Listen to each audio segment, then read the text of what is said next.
男子粗鲁地拨开女尸的衣服，随后缓缓地将苦茶子拉到小腿处。其实男子并不是个变态，反而上辈子他是警界赫赫有名的罪犯克星，没想到却为了这桩惊天悬案穷极一生，直到生命的最后一刻也未能破掉此案，这也成了他一生的执念。再次睁眼，他看着眼前熟悉的女尸，陷入了沉思。上一辈子我到死也没能找出杀害你的凶手，这一辈子我一定要还你一个公道。刘凤英死得很惨，身上衣服都被解开了，一看就知道生前曾经被侵犯过。她死时脖子上还系着绳子，死因不出意料是机械性窒息。就在这时，陈飞突然看到刘凤英指甲盖里残存的一些血肉。老苏，什么情况？领导，群众是在清早时分的时候发现的，当事人就扔在路边。我看了一下死者包里的证件，可能是咱们县纺织厂的女工。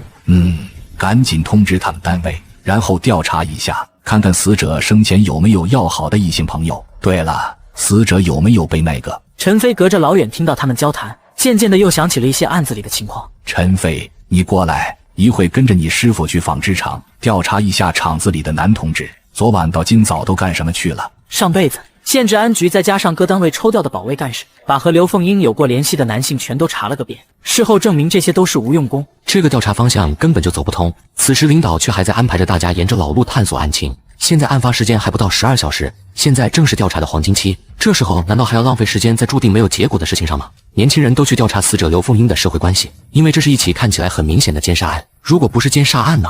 如果凶手是女人呢？一想到这里，陈飞的心也热了起来。领导，我上午有点事，能不能请半天假？胡闹！陈飞，你听听你在说什么？一名无辜的群众刚刚惨死在了歹徒的手上，你这个时候居然要请假？领导，我就去一会，中午保证回来。陈飞，你非得现在请假是吧？行，老苏，等这个案子查完了，把他调去干户籍工作吧，别再让我看见他。是。骑上自行车之后，陈飞一路朝着县职专的方向而去。如果怀疑凶手是女人，那么最大的可能就是嫉妒。刘凤英只是一个农村来的姑娘，却硬生生挤掉了连城里人都想要的工作，能不招人恨吗？陈飞想着，已经来到了县职专，找到了刘凤英的老师。马老师，我是帽子叔叔，有点事情想要向您打听一下，您还记得刘凤英吗？刘凤英，我记得，她是我去年的学生。马老师，能不能看看去年毕业的学生名册？马老师疑惑地看着陈飞，不一会就把去年的毕业生名册找了出来。陈飞接过之后，就一个一个地看了起来。这里面尤其以女生居多，大部分都去了兵工厂，县里的户口还是大多数。这样一看，刘凤英就不是一般的招人嫉妒了。陈飞看着名单上的女生，突然间想起了刘凤英指甲里的那些带血的皮屑。马老师，这个我先暂时拿走，等一会我给您送回来。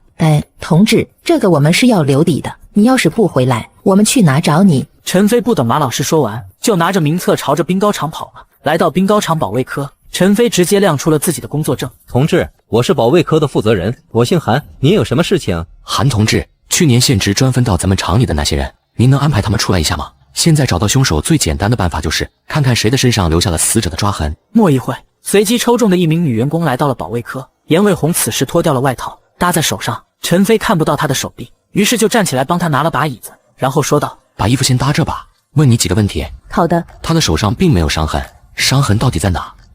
如果凶手是女人，千万不要在女人隐私的地方，否则我就算是想查看也看不到了。严卫红同志，你们县中专去年分到兵高厂，这边的一共有几个同志啊？除了我之外还有7个。7个都是女生吧？是的。那我能问你一个问题吗？你们7个人跟刘凤英的关系怎么样？听到刘凤英的名字，严卫红只是诧异了一下。陈飞一直在盯着对方的眼睛，不是听到这个名字之后就立刻紧张起来，而只是觉得诧异。看来严卫红8成不是凶手。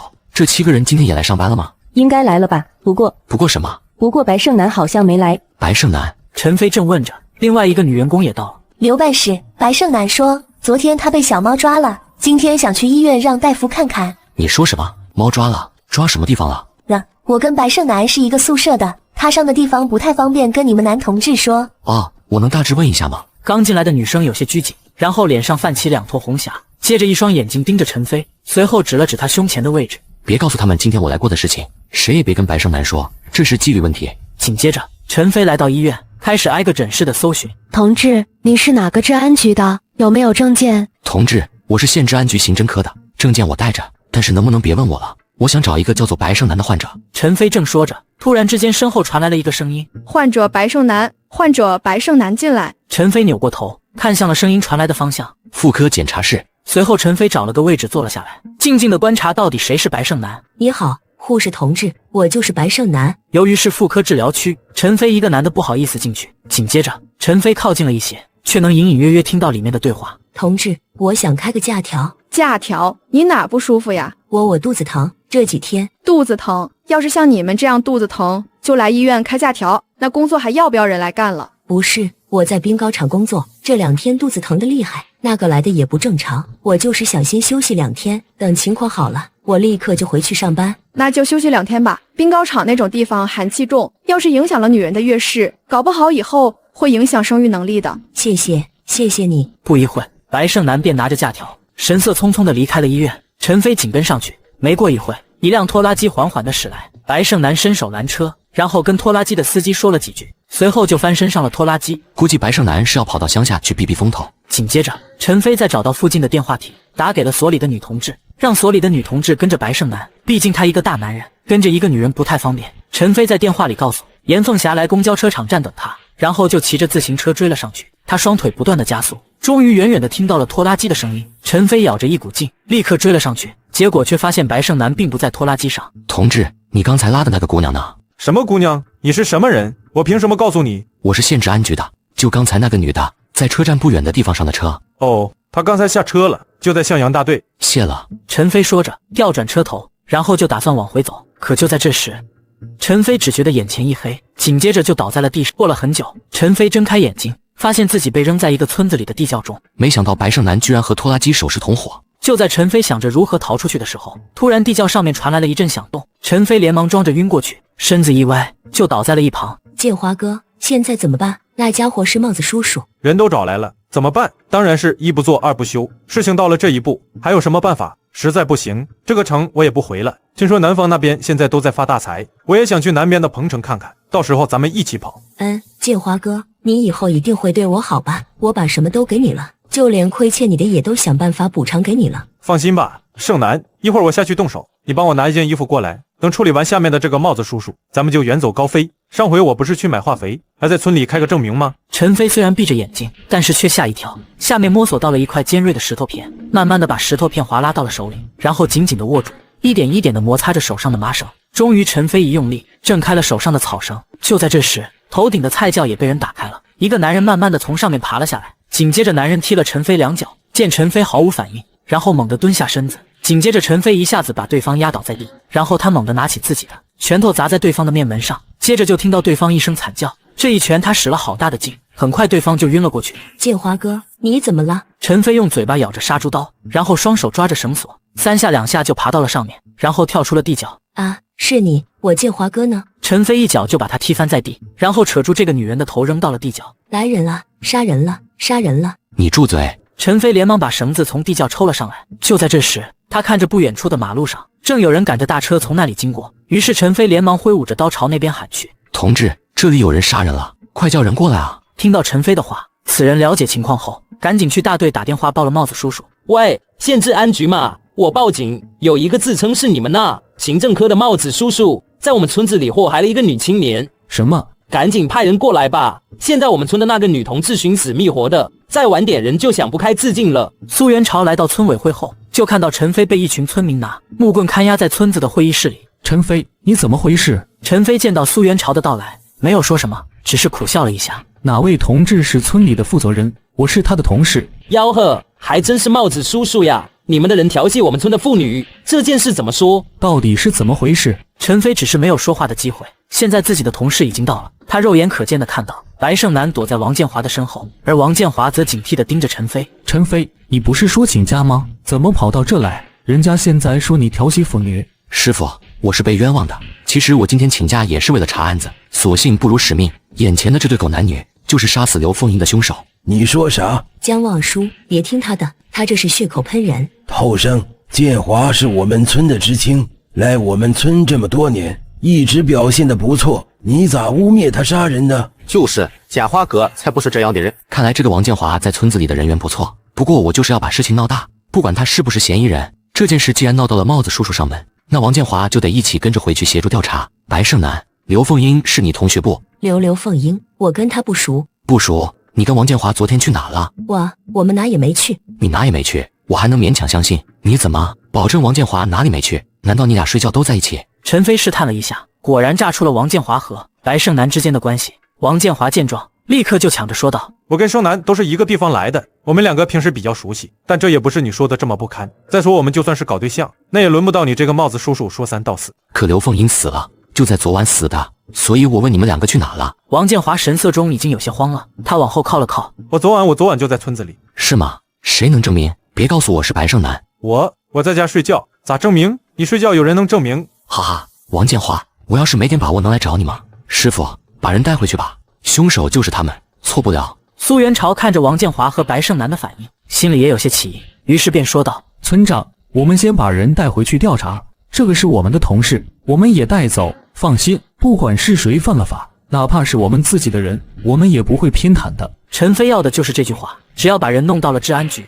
就算对方是女人，那么证据也就好调查了。就这样，陈飞几人被苏元朝一起带走了。回到治安局之后，陈飞暂时被当作嫌疑人看管了起来，而白胜男和王建华也被分开了。陈飞，你知不知道现在严打？你小子怎么还敢调戏妇女？您先听我解释一句，今天跟踪白胜男，我是提前往局里打过电话的，当时接电话的人是治安科的严凤霞。严凤霞，他能证明你？是的，我当时打电话让他去公交车场站等我，不过后来我被人打晕了，不知道他现在在哪。艾敏，小严呢？师傅，小严今天晚上在治安科值班，把人给我叫过来。陈飞，你要敢骗我一句，我明天就扒了你的这身衣服，把你亲手送去踩缝纫机。王爱民见状，连忙跑到了2楼治安科的办公室。小严，今天陈飞给你打过电话。陈飞，我正要找他呢，大热天的给我打电话，害得我在公交场站那边等了半天。他人呢？他真给你打了电话了。他人回来了是不是？我还要找他麻烦呢。严凤霞说着，就来到了楼下。本来气势汹汹的，结果一看见苏师傅，立刻态度就温暖了起来。苏师傅，陈飞今天打电话骗我去公交站，说有什么嫌疑人。你确定他给你打过电话？陈飞，大热天的，你让我在那等着你一下午。这下终于水落石出了，哪有人出去调戏妇女，还是先给单位的同事打招呼的？逻辑上根本说不通。行了，你俩的事改天再说。陈飞，你说你去抓嫌疑人，你跟着人家大姑娘干什么？师傅，嫌疑人就是白胜男，我有证据。啊，你有证据？对，刘凤英的尸体呢？还在医院呢，太平间呢。师傅，白天的时候我观察尸体，我发现刘凤英的指甲盖里有一些皮屑和血丝，按照我的推测，这应该是和凶手厮打的时候造成的。今天我先是去了县中专，然后找了一下刘凤英以前同学的去向，后来我又去了兵高厂，然后联系那里的保卫干事，询问了今天出勤的情况。正好今天白胜男去医院做检查，给出的理由是被猫抓了。您说怎么会这样巧？啊，被猫抓了。小妍，正好你是女的，一会你去检查一下白胜男，看看他身上的抓痕在哪。我要是猜的没错的话，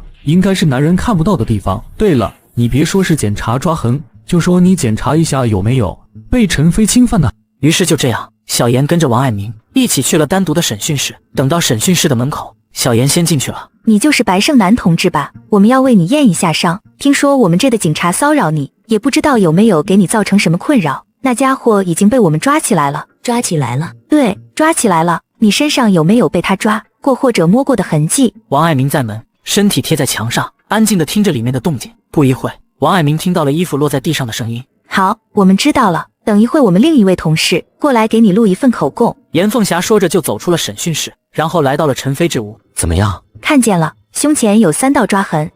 果然是他，陈飞。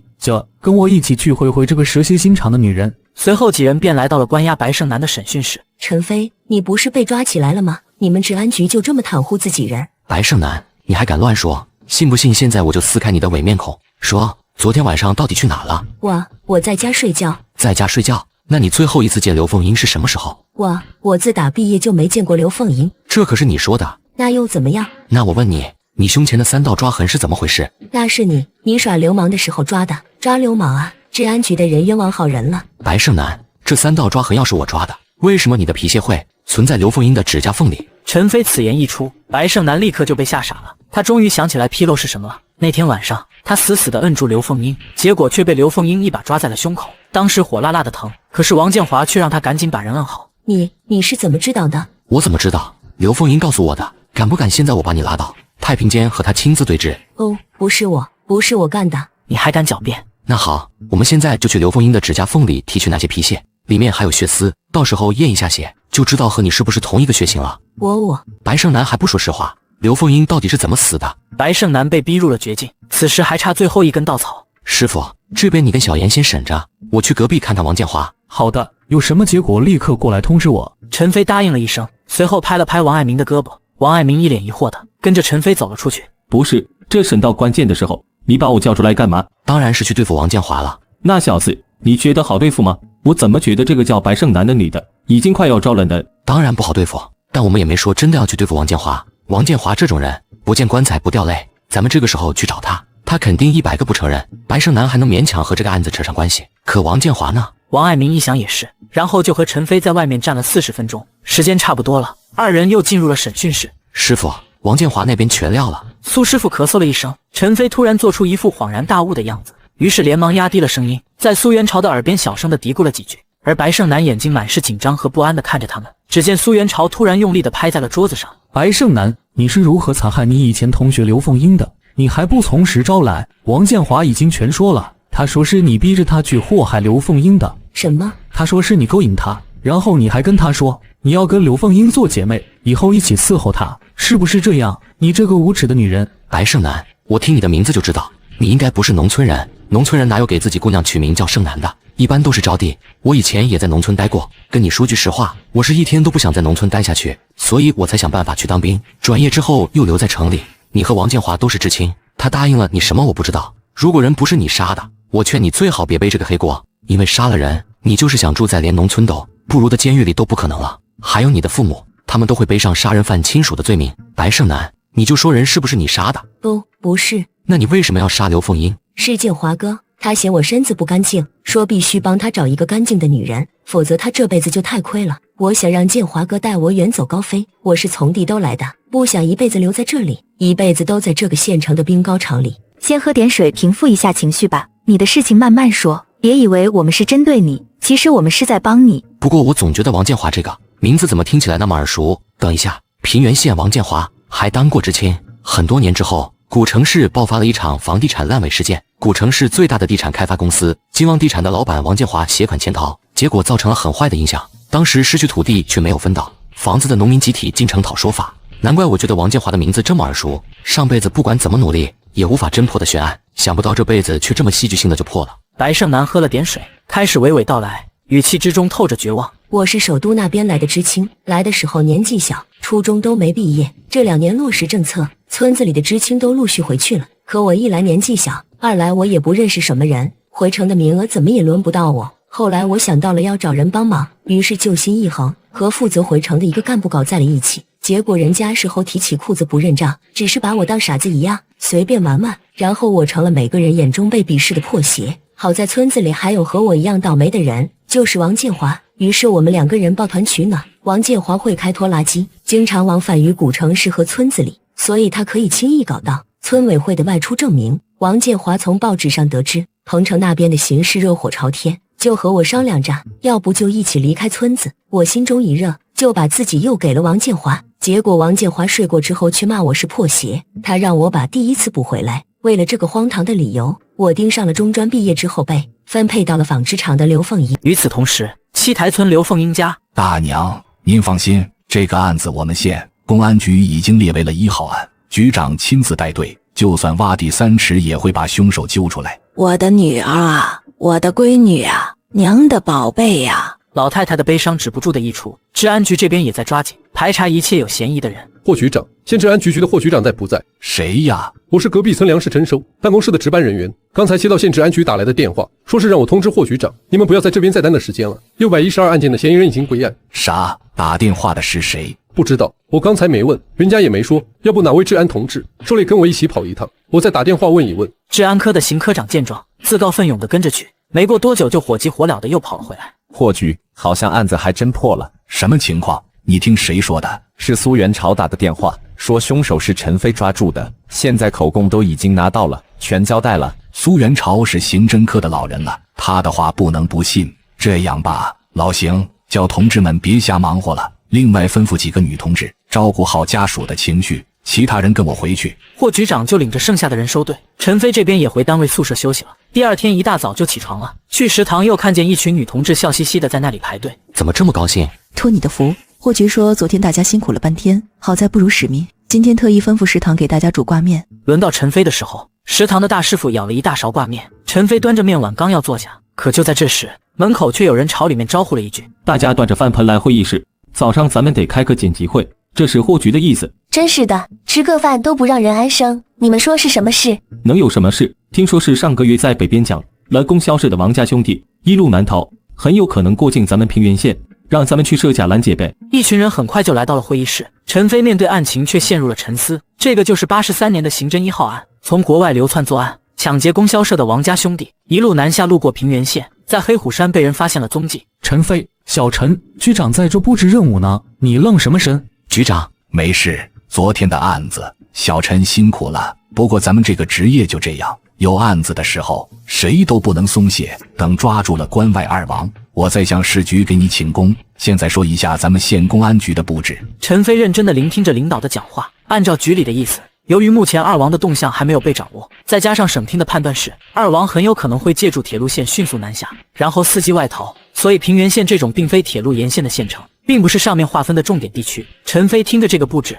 不由得皱了皱眉头。领导，能不能让我说句？行，你说。霍局，我是从部队下来的，刚参加干警察的工作，我也才跟着师傅学习。按理说我不应该说啥，不过我听说王家二兄弟曾经当过兵，而且在部队还是侦察兵。陈飞刚想发言，却觉得桌子底下有谁踩了自己一脚。他抬头一看，原来是苏元朝。苏师傅为了提醒他，轻轻地咳嗽了一声。小陈，你接着说。老苏，我又不是老顽固，难道还不能让同志们提意见了？领导，那我就简单说说我的看法，有什么说的不对的地方，请同志们多多包涵。我以前也当过兵，而且当的也是侦察兵。侦察兵是最懂侦察兵的。虽然我们要防止犯罪嫌疑人流窜入市区，对群众的生命财产安全造成威胁，但是考虑到嫌疑人有曾经当过侦察兵的经历，我认为在各自然村还有县城周边一些偏僻的公路应该重点布防。这些区域可是咱们县公安局的，同志连同民兵才多少人，就算把人都调动起来，撒进西边的山区里，也不过就是撒了几粒豆子而已。是，同志们说的都很对。我的看法是，犯罪嫌疑人一路仓皇出逃，路过平原县，他们一定不会放弃任何补给的机会，很有可能会进村抢粮或者补充一些经验。所以我个人比较偏向的是黑虎山一带。黑虎山？对，黑虎山是平原县和邻省交界的地区，如果出了事情，对面的青城县就算愿意积极配合，我们调度起来恐怕也需要一些时间。而且关东二王兄弟一路闯关南下，估计早就熟悉了警察布控的套路。陈飞说到了这里，看到对面苏元朝正朝自己使眼色，于是连忙停了下来。可霍局长却拿出笔记本，认真地记录了起来。接着说。我们都知道关东二王的目的是一路南逃，伺机出境，但是想要向南，除了在古城市想办法跳上火车，还有一个办法就是去邻省，然后伺机南下过黄河去陕西。等一下，这不就等于绕了一个大圈子吗？局长，对于侦察兵来说，山地地形是最有利的，他们可以从山区获得自己想要的一切，包括水食物，而且还可以成功的避开警察的哨卡。如果是我的话，我也会这么做。陈飞讲了近40分钟，官场开会向来是领导发言，有人脸上已露出不屑。关东二王极度危险，多一份提醒或许就能少一份伤亡。而眼下他们刚逃到平原县这一带，除了西部山区，大多是一马平川的粮棉产地，持枪进城极易暴露。用侦察兵的思维推断，他们最可能经山区绕过哨卡。小陈同志，你启发了我。我刚想起来，通报上提到过，之前沿途的县市也是按照一般事件来对待，结果却让关东二王一路南下，几乎没怎么发现他们二人的行踪。要不是两人试图搭火车南下，恐怕省厅也不会注意到他们已经进入了我省。局长，您觉得这样布置怎么样？同志们还是按照之前的布置按部就班，但是黑虎山那一带不能没有人。我想一个人去那边设一个观察哨，一旦发现什么风吹草动，我就想办法通知山下，到时候能周旋就周旋，周旋不了也可以为大家争取时间。等一下，陈飞话音刚落，苏师傅就打断了他。局长，这太危险了，小陈他还年轻。师傅，我虽然年轻，可我是侦察兵出身，身手是没问题的。当年在南疆的时候……别说了，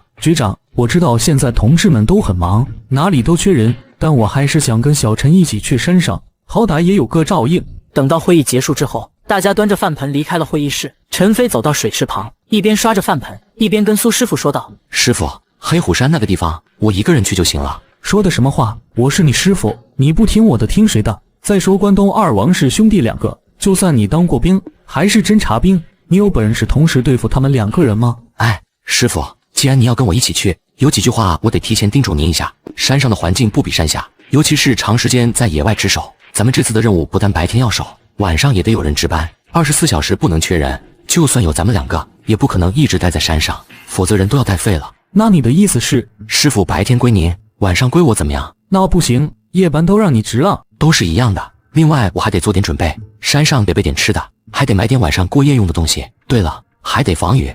这么麻烦？师傅，黑虎山那么大，就算有咱们2个人守着，也有可能让关东二王在咱们的眼皮子底下跑掉。除了这些之外，我觉得还得提前布置一下，最好用不到，但要是用到了，这方面苏师傅没有什么经验。在布置完任务之后，他就跟着陈飞一起去附近的农贸市场采购。之后他们就一起把这些东西扛上山，然后在村子里找了个老乡，随后在山上巡视了一番。关东二王上山可以不吃东西，但是不能不喝水，所以陈飞盯着的就是水源。按照老乡的指点，山上一共有17处水源，不过最近已经很久没下雨了，所以其中有10处现在采不到水，另外还有7处，要么是有一眼山泉，要么就是周围有一汪活水，要么就是山里的暗河。陈飞绕着7处地方都看了一下，然后他就注意到了山顶上一株参天大树，那棵树可以看见山脚下的那条路，对吗？对，看得可清楚了。那谢谢老乡了，这段日子可能还得麻烦你们，我们每天都会有人下山去你那里把吃的东西带回来。没事，我们听广播说那2个家伙杀了好多人，这种坏蛋就应该趁早抓住他们枪毙。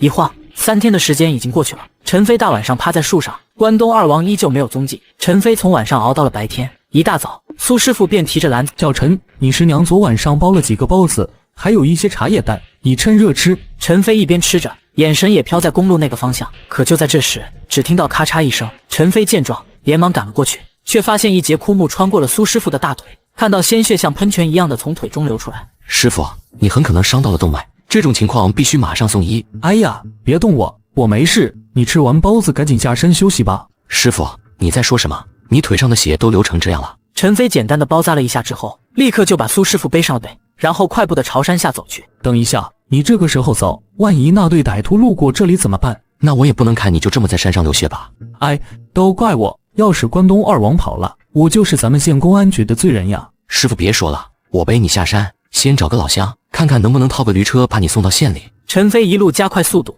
来到了山脚下，然后背着人闯进了村庄。老乡，你们是谁？老乡同志，我是县公安局的，这是我工作证。我们这有一位同志刚才在山上负伤了，想问问你能不能套个驴车把人送到县上去，伤得挺重的，木头插到腿里了。哟，二丫，赶紧让你妈跟我一起把驴车套上。就在老乡两夫妇正忙着套驴车的时候，忽然之间山谷里传来了2声闷响。这不年不节的，是谁在放炮仗？不是炮仗。苏元朝此时也意识到了问题的严重性，紧接着从腰上拿起了一个皮筒套子交到了陈飞的手上。小陈，都怪我，这次要是放跑了关东二王，我就没脸再在县公安局待下去了。师傅不要有顾虑，还有我呢，我一定把他们捉拿归案。陈飞拿着苏元朝给他的枪，快步的朝着枪声传来的地方跑去，很快发现一个穿着警察制服的人倒在血泊中。兄弟，你醒醒！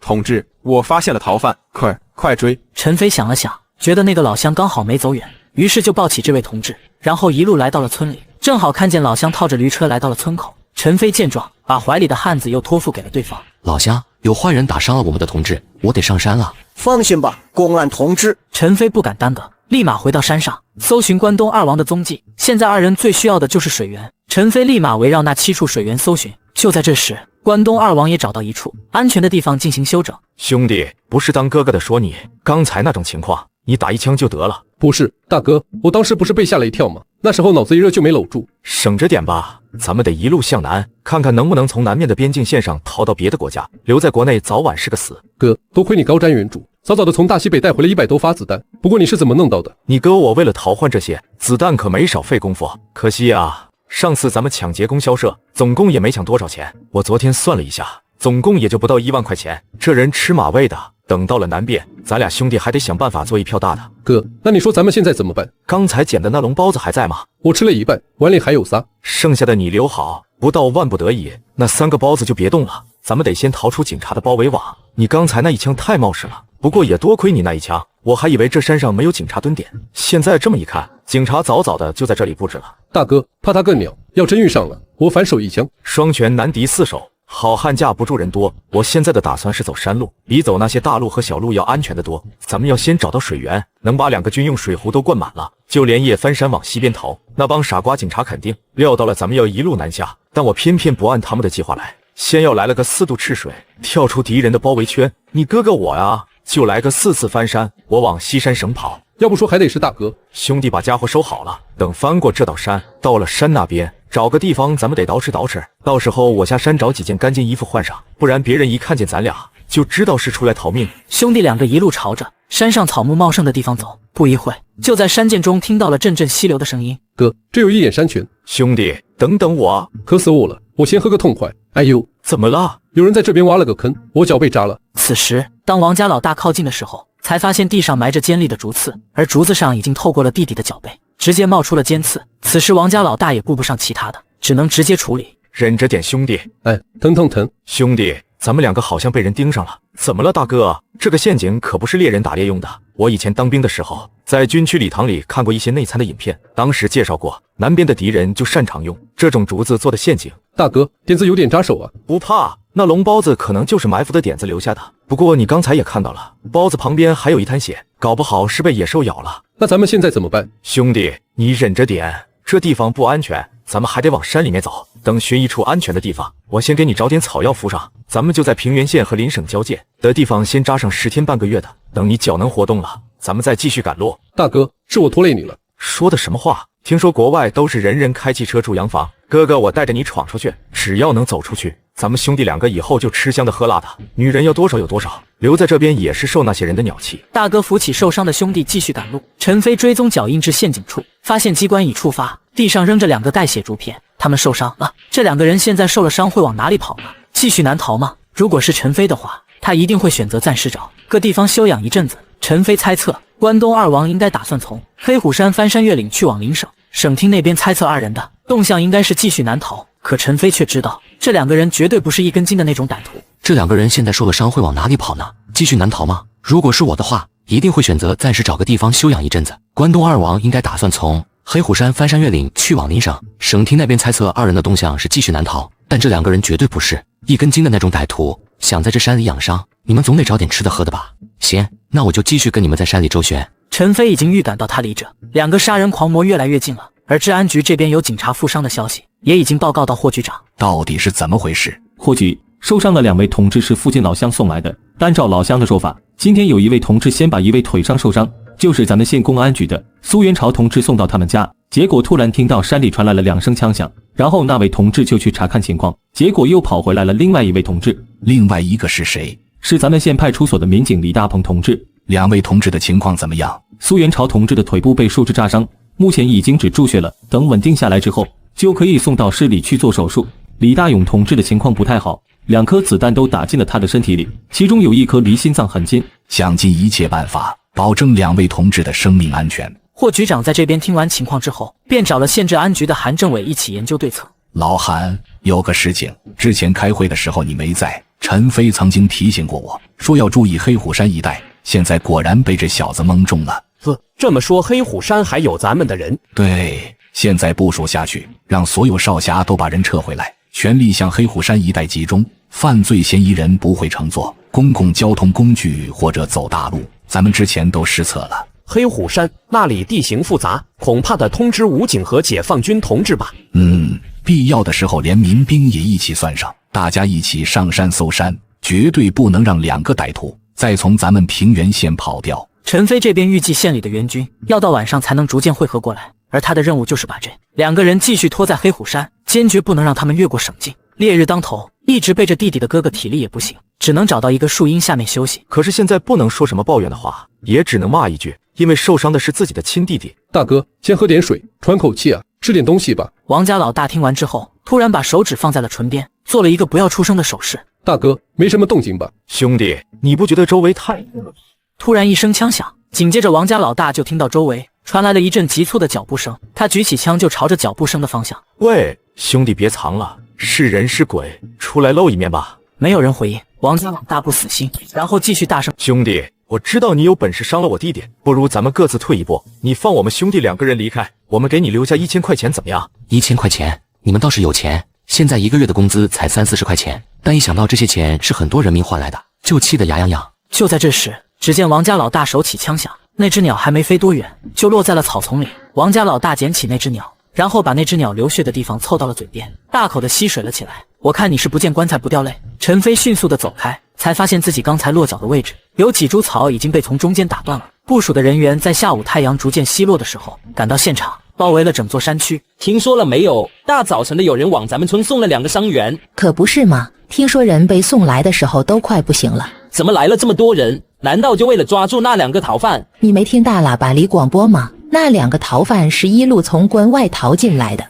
手上光是人命就背了5、6条了。大部队很快在山下集结完成，向山上出发。而这时陈飞处境也不容乐观，他只有6发子弹了。大概对手也意识到他虽然有枪，但是子弹数量不多，于是2名悍匪就开始疯狂地追杀他。有种你就出来啊！大哥，山下了好几辆汽车，都是这个家伙把咱们行进的速度全都拖慢了。不行，就算被警察抓住，我也要先杀了这小子。大哥，不行就让他尝尝这个。说时迟那时快，陈飞听到耳边传来迅速燃烧的声音，只觉得头上噼里啪啦像下雨，落下了一堆沙土。还有雷管，2位大哥兄弟，我是来求财的，要是你们和我谈一笔生意，我可以放你们一马。什么生意？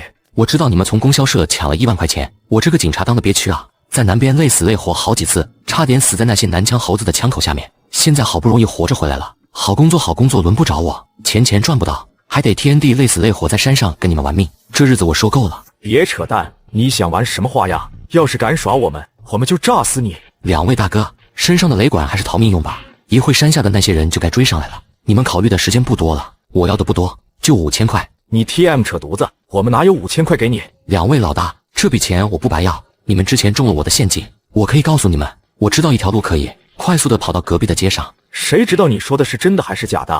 扯犊子，我们哪有5000块给你？信不信由你，我要是对这座山不熟，你们怎么能着了我的道，中了我的陷阱？我就说一句话，下面那些人用不了2个小时就能追上来，你带着一个伤脚的能跑得了吗？这句话算是打在了王家兄弟的心坎里，他们都知道下面的追兵是断然不会放过他们的。兄弟2个骨肉相连，虽然无恶不作，但兄弟情谊是真挚的，起码在这个时候，大哥没有放弃自己的弟弟，而这就是陈飞谈判的筹码。大哥绝望地看了一下山脚下，眼看着那群追兵越来越近，于是他就回过身，对自己的兄弟说道：兄弟，听他的。大哥，钱不能给他呀，钱重要，命重要。不顾弟弟的心疼，大哥立刻走过去，从包里拿出了5000块钱，随后用大石头压在了距离2人中间的一块平整的地上。兄弟，钱我给你放这了，现在给我们兄弟2个指一条明路吧。陈飞当然不是真的想要这笔钱，只不过现在这种情况对他很不利。前几天在山上做准备的时候，他就发现了无数条小路，有的路就连本地人都能绕晕。但陈飞是侦察兵出身，丛林作战更是他在南疆几乎每天都要面对的难题。现在他要给这2兄弟玩一个缓兵之计，把他们往死胡同上指。陈飞知道山上有一条路，看起来像是通向邻省，可实际上那却是一条绝路，而且一路上还有2处水源。陈飞也都做了陷阱和埋伏。你们听好了，现在开始往南走，等到看到那边有一棵大树之后，拐进左手边的那条峡谷，那条路就能直接到邻省了。我们怎么知道你有没有骗我们？哈哈，那我就告诉你们，那条路上有2处泉眼，不过你们可别靠近，因为那地方我都做了埋伏和陷阱，一个不小心又要把你们的脚扎一个窟窿了。谢了兄弟，大难不死，必有后福，大恩不言谢，日后江湖再见，我们一定好好的报答兄弟。能不能请兄弟你留下一个名号？名号就算了，谁知道你们2个会不会杀个回马枪，把送给我的钱再抢回去？赶紧跑吧，要不然后面的人就追上来了。陈飞催促着，便把死路指给了他们。外面果然没了风声，而山下的人隐隐传来了一阵阵骚动。陈飞此时还得确认那2个悍匪会不会按照自己所指示的朝着死路跑。如果那2个家伙真的听话的话，应该会做一番试探，比如遇见第1处水源的时候，他们也许会挖出在水源处留下陷阱，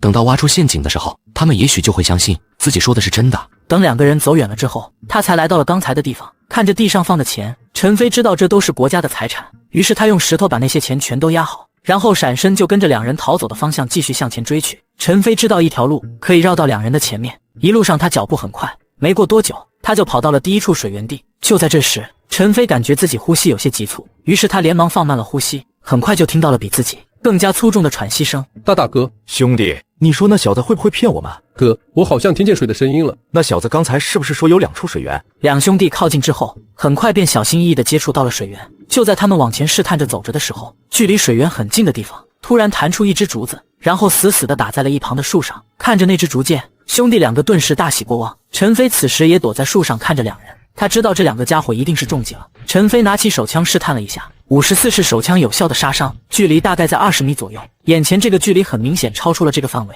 于是他选择放弃了这一次的机会，然后慢慢的从树上爬下来，继续向前赶路。现在陈飞已经跑到前面了，他时不时的回过头来查看着后面的情况。而此时，那些追兵似乎也来到了岔路口。报告首长，前面发现了2条路，兵分2路，快！这就是人多的好处了，可以迅速的沿着2个不同的方向继续追击。陈飞不担心这俩人，此时兄弟2个还在慢悠悠的在后面赶路。等他们到了跳虎涧，他们就知道自己被骗了。陈飞说的果然是一条近路。兄弟2个看着太阳的日头，很快就发现自己走到了正确的方向上。随着前方流水声音越来越大，二人的心情也越发的激动。可就在这时，一条深不见底的峡谷拦住了二人的去路。大哥，我们被那小子给骗了，不的，现在怎么办？2人站在悬崖处看着对面，那边的穷山峻岭和这边的山岳之间隔着一条深不见底的山涧，虽然看起来很近，似乎能有力纵身一跳就能跳过去，可是谁又有这个胆子呢？2个人站在悬崖处，急得抓耳挠腮，如热锅上的蚂蚁。可就在这时，突然一个身影摸到了后面，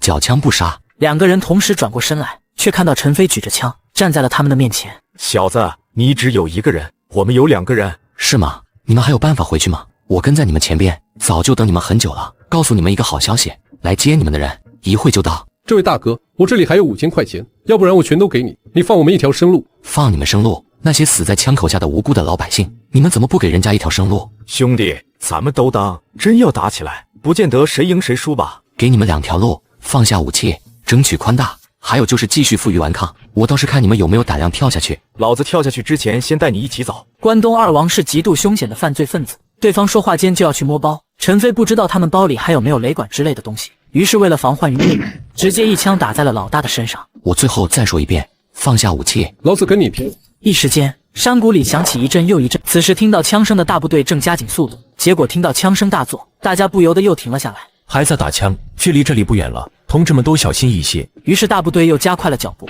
而随着他们逐渐靠近，山上的枪声不绝于耳。陈飞此时被兄弟2人的火力压制，不过刚才那一枪让2兄弟都带上了伤。陈飞欺负他们活动不便，于是尝试着在他们打完子弹换弹的间隙离开自己藏身的地方。第一次试探，陈飞顺利的朝2人的方向又靠近了一些。我再给你们最后一次机会。不用了，留着给你下辈子用吧。下辈子记着好好干点别的，就别干警察了。兄弟2人此时似乎已经调整了过来，不再盲目的射击了。陈飞知道这是他们熟练配合。就在这时，陈飞突然听到一阵急促的脚步声，突然一支手枪伸了过来。陈飞顺利的展开擒拿式，然后和对方直接抱在了一起。MD， 你给老子死！王家老大虽然刚才中了一枪，可此时极为凶悍，双手死死的掐住陈飞的脖子，而陈飞此时则被对方压在身下，还得注意着王家老二手中的枪。老二，快过来帮忙，开枪打死他！大哥撑住！陈飞用腿不断的尝试摆脱被王家老大的压制，很快就把手抽了出来，然后一转身用胳膊肘顶开了对方掐在自己脖颈上的双手，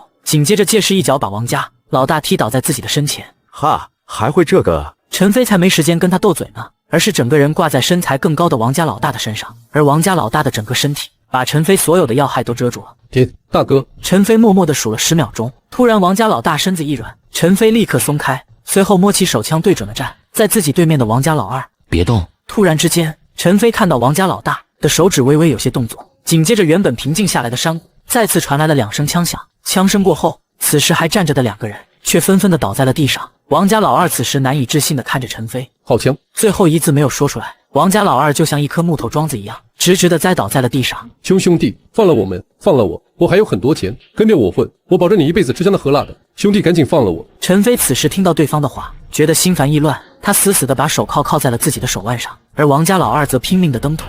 陈飞感觉自己看东西的视线都模糊了，难道自己这么快就要和这个世界告别了？陈飞突然感觉自己的手被人拽住了，紧接着一股剧痛传来，他本能的想要阻止对方。他模糊的世界让他仰起头来，却看到了王家老二正拿着一块石头狠狠地朝着他的手腕砸去。放我走！陈飞彻底绝望了。如果他能带更多的子弹上山，或者苏师傅没有出意外，也许今天一切的结果都不一样。可惜还有那么多案子没破，还有那么多死者在地下死不瞑目。陈飞，你不能这么快就死了！住手！喂，我是市局指挥中心，你们是哪里啊？什么平远县？你们抓到了？确定抓到了吗？有没有人受伤？有1名干警受伤了。陈飞被发现时，一手鲜血淋漓，身下死死压住歹徒的枪和子弹，同时赶来擒获2名亡命之徒。他被送医后确诊手臂粉碎性骨折，省里专家奉命来古城救治，其手臂能否保住尚未可知。老王，我看报纸说彭城那边现在是1天盖1层楼，你说咱们现在就这么拿着死工资，以后有前途吗？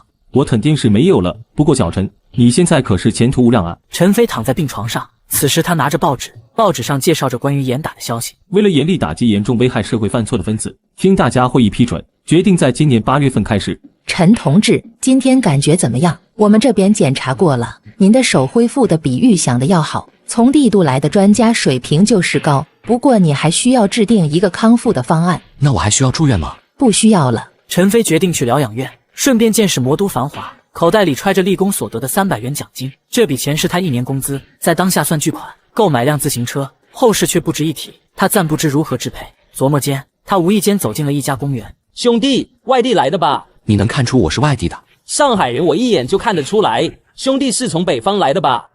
北方来的，来这边出差。既然是出差，有没有想带点特产回去？对方说着，突然撕开了自己胳膊底下夹着的报纸包的一角。陈飞很快就注意到了，他胳膊底下夹着的应该是2条烟。看来83年就有脑子活泛的出来倒腾香烟了，也不知道后来这波人有没有受到波及。陈飞想了想，觉得烟这东西带2条回去也不扎眼，关键是这东西带回去也不愁卖啊，反正身上还有300块钱。陈飞索性就上买了2条大中华，然后又买了2条大前门和劳动牌香烟。大主顾啊，哥们，你什么时候进货？我是来出差，也不能总来，可能就这一次。卖烟的烟贩子贴心的给陈飞拎了个大网兜，然后把几条烟全都塞了进去，看起来就好像陈飞只是带着礼物去走亲戚一样。陈飞拎着网兜往回走，不过就在他刚走出公园的时候，却突然停下了脚步，因为刚刚他又想起了一个案子。陈飞提起手上的网兜，看着包在报纸包里的几条香烟，若有所思地陷入了沉思之中。看来除了康复，还有别的事情可以做了。陈飞吊着一只手回到了公安系统在魔都的疗养院，疗养院里住的都是一些老同志，看到陈飞回来，一个个都跟他打招呼。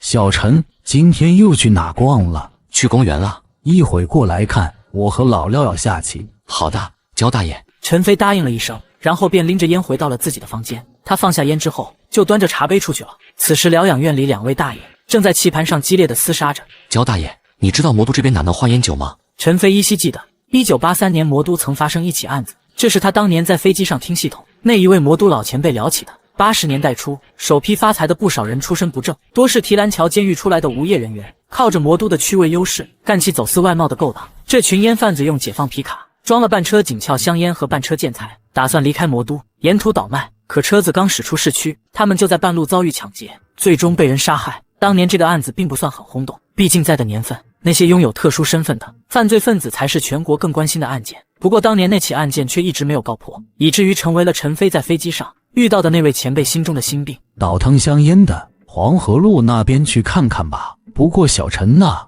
你小子怎么也关心起这个了？上面给你发的奖金不够花。够了，我就是想再弄几条香烟回去，给单位的同事尝尝鲜，我自己也得备点存货。你小年纪，烟瘾倒是不小。你结婚了吗？我老伴在医院当大夫，他可跟我说抽烟以后容易生不出小孩。陈飞年纪最小，在这边有不少老人家都喜欢拿他寻开心。现在我既然已经来到了魔都这边，万一有机会把那个案子给破了呢？第二天，陈飞又去了一趟电报局，因为昨天的时候，邮递员同志告诉他，电报局那边让他打一通长途电话回自己的单位平原县。等到他打起电话之后，很快就听到了来自单位那边的消息。陈飞，我尽量长话短说，市局的领导已经同意了，让你在魔都那边参加一个关于专业方面的培训，记得好好学习，既要养伤，也要提高自己的业务水平。是，多谢领导关心，原来让自己打电话就是为了说这个。陈飞走在马路上，街边总有一些人神神秘秘地凑过来，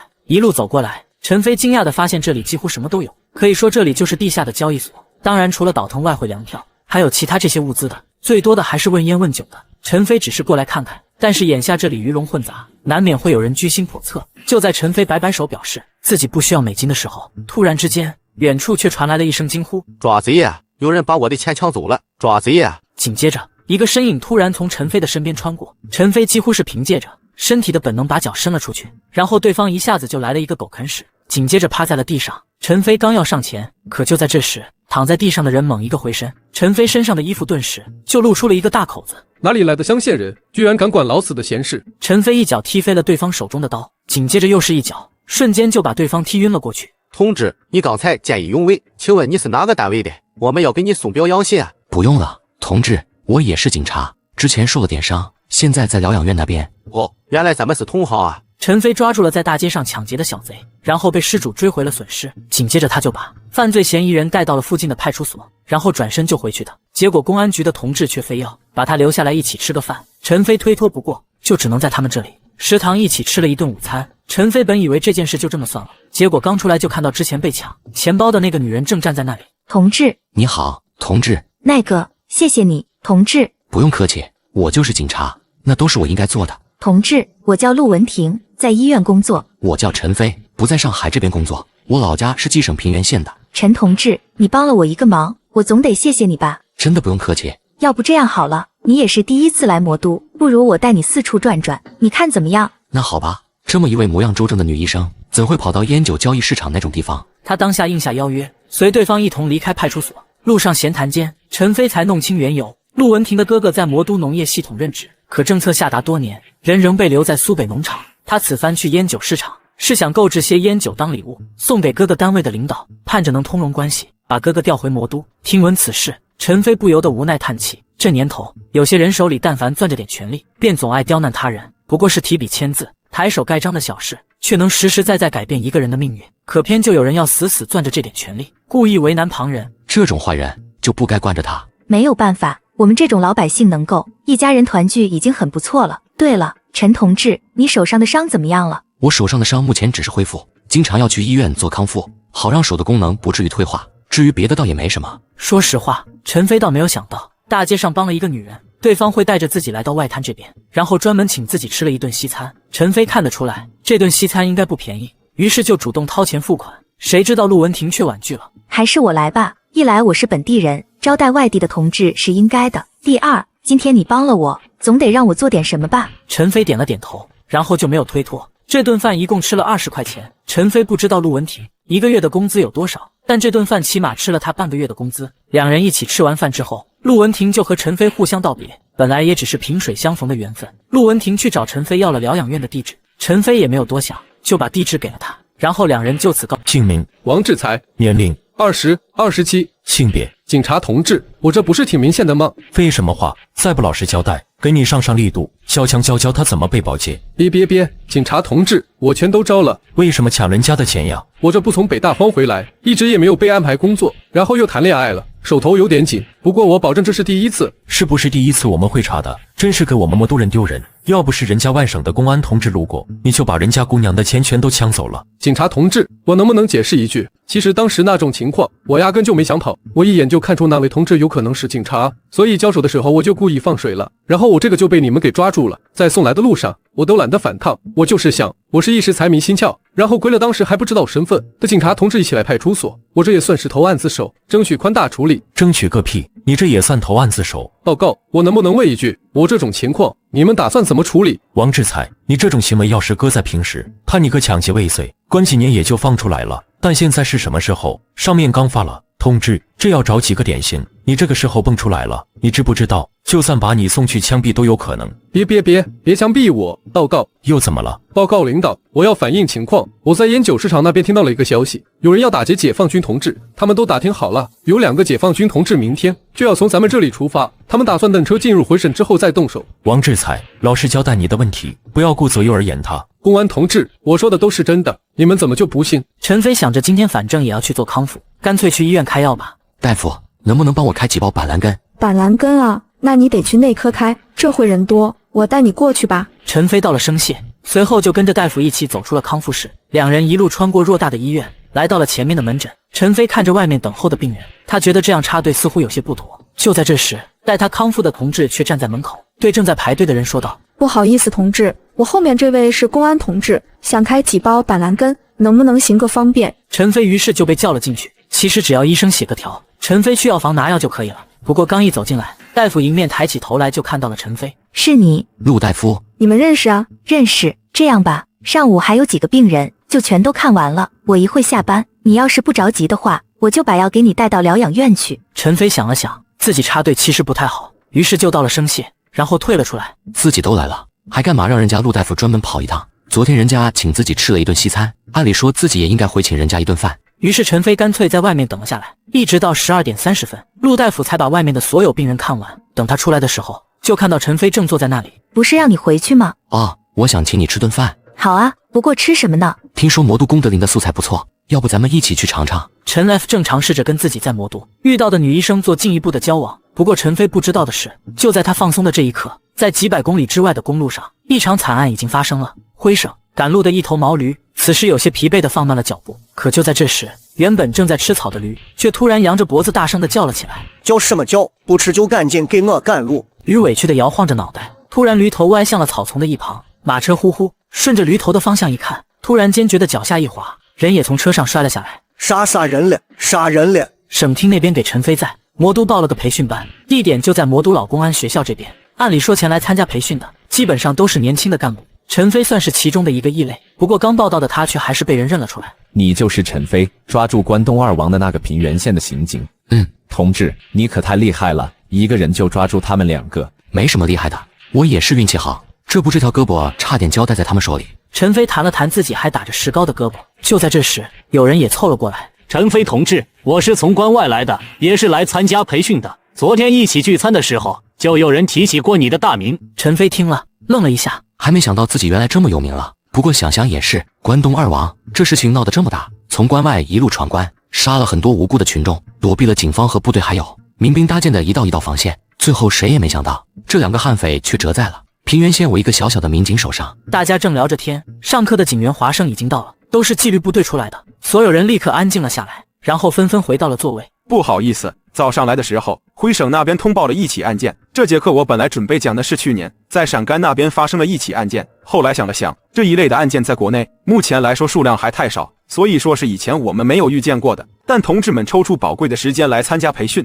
除了开眼界，更多的是希望学一些有用的知识，用于平时的工作中，所以我们就从实战出发。注意，今天讲的都是内部资料，不要外传。陈飞安静地听，不过当讲台上的警员华胜刚讲了一句，陈飞突然间就觉得有些不对劲了。具体的案情是这样，昨天灰省那边发生了一起抢劫杀人案，受害人是2个在籍的军人，现场被抢走了一把手枪，另外发现在现场死者身上有被刀砍伤的痕迹。报案的人是一名贩卖瓜果的农户，早上在进城的路上发现了受害人的尸体，由于受害人身份敏感，这里我就不介绍了。从现场的初步情况来判断，这是一起抢劫案。按照现场遗留的一些痕迹，当时车上应该有一些高档的香烟，不过等我们赶到的时候，车上残余的烟酒已经被附近的老百姓哄抢一空，现场也已经遭到了一定的破坏。有没有人说这起案件的看法？大概是因为不熟悉的缘故吧。讲台上的警员华胜说了一句，却没有人应答。眼看着场面有些冷场，台上的警员华胜微微皱了皱眉头，然后说道：“同志们都这么腼腆吗？平时工作中应该也没少遇到这样的案子吧？这样吧，我知道咱们这次培训班里面有一位抓住了2名公安部确定的头号通缉犯的大英雄，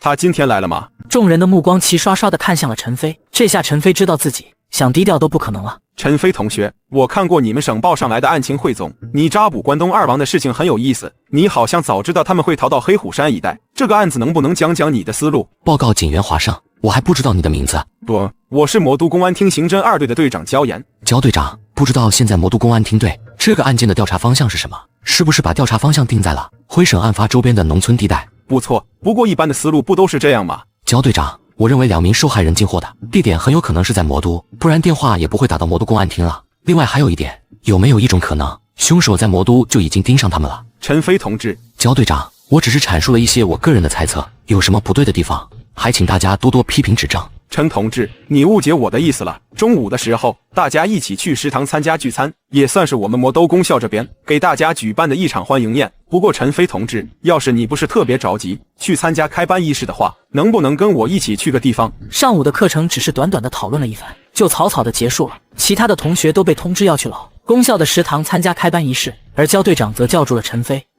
陈飞同志，麻烦你跟我去一趟刑警队。焦队长，刚才的案件只是我的一些个人理解，如果有什么说的不对的地方。不，你说的很对。昨天派出所那边上报了一条消息，一开始并没有引起我们的重视，直到今天我们中队一名队员才想起了派出所报告的这条消息。什么消息？有人预谋在灰省抢劫2名解放军同志押运的火车。陈飞一听，不由得愣了一下。首先，这条消息是当初那个在飞机上遇到的老警察没有说过的事情。其次就是这条消息完美的印证了刚才自己在讲堂上的猜测。陈同志，时间紧迫，就劳烦你跟我一起去一趟吧。要是时间来得及的话，说不定你还能赶回来参加中午的聚餐。好的。陈飞就这样跟着焦队长上了车，一辆北京吉普212拉着2人，离开了魔都公安学校，然后没过多久就来到了市刑警队。焦队长带着陈飞下了车，两人快步地走进了刑警队。紧接着，焦队长就带着陈飞来到了一间审讯室。队长，情况怎么样？有没有问出什么更新的线索？没有，我们的人已经出发了，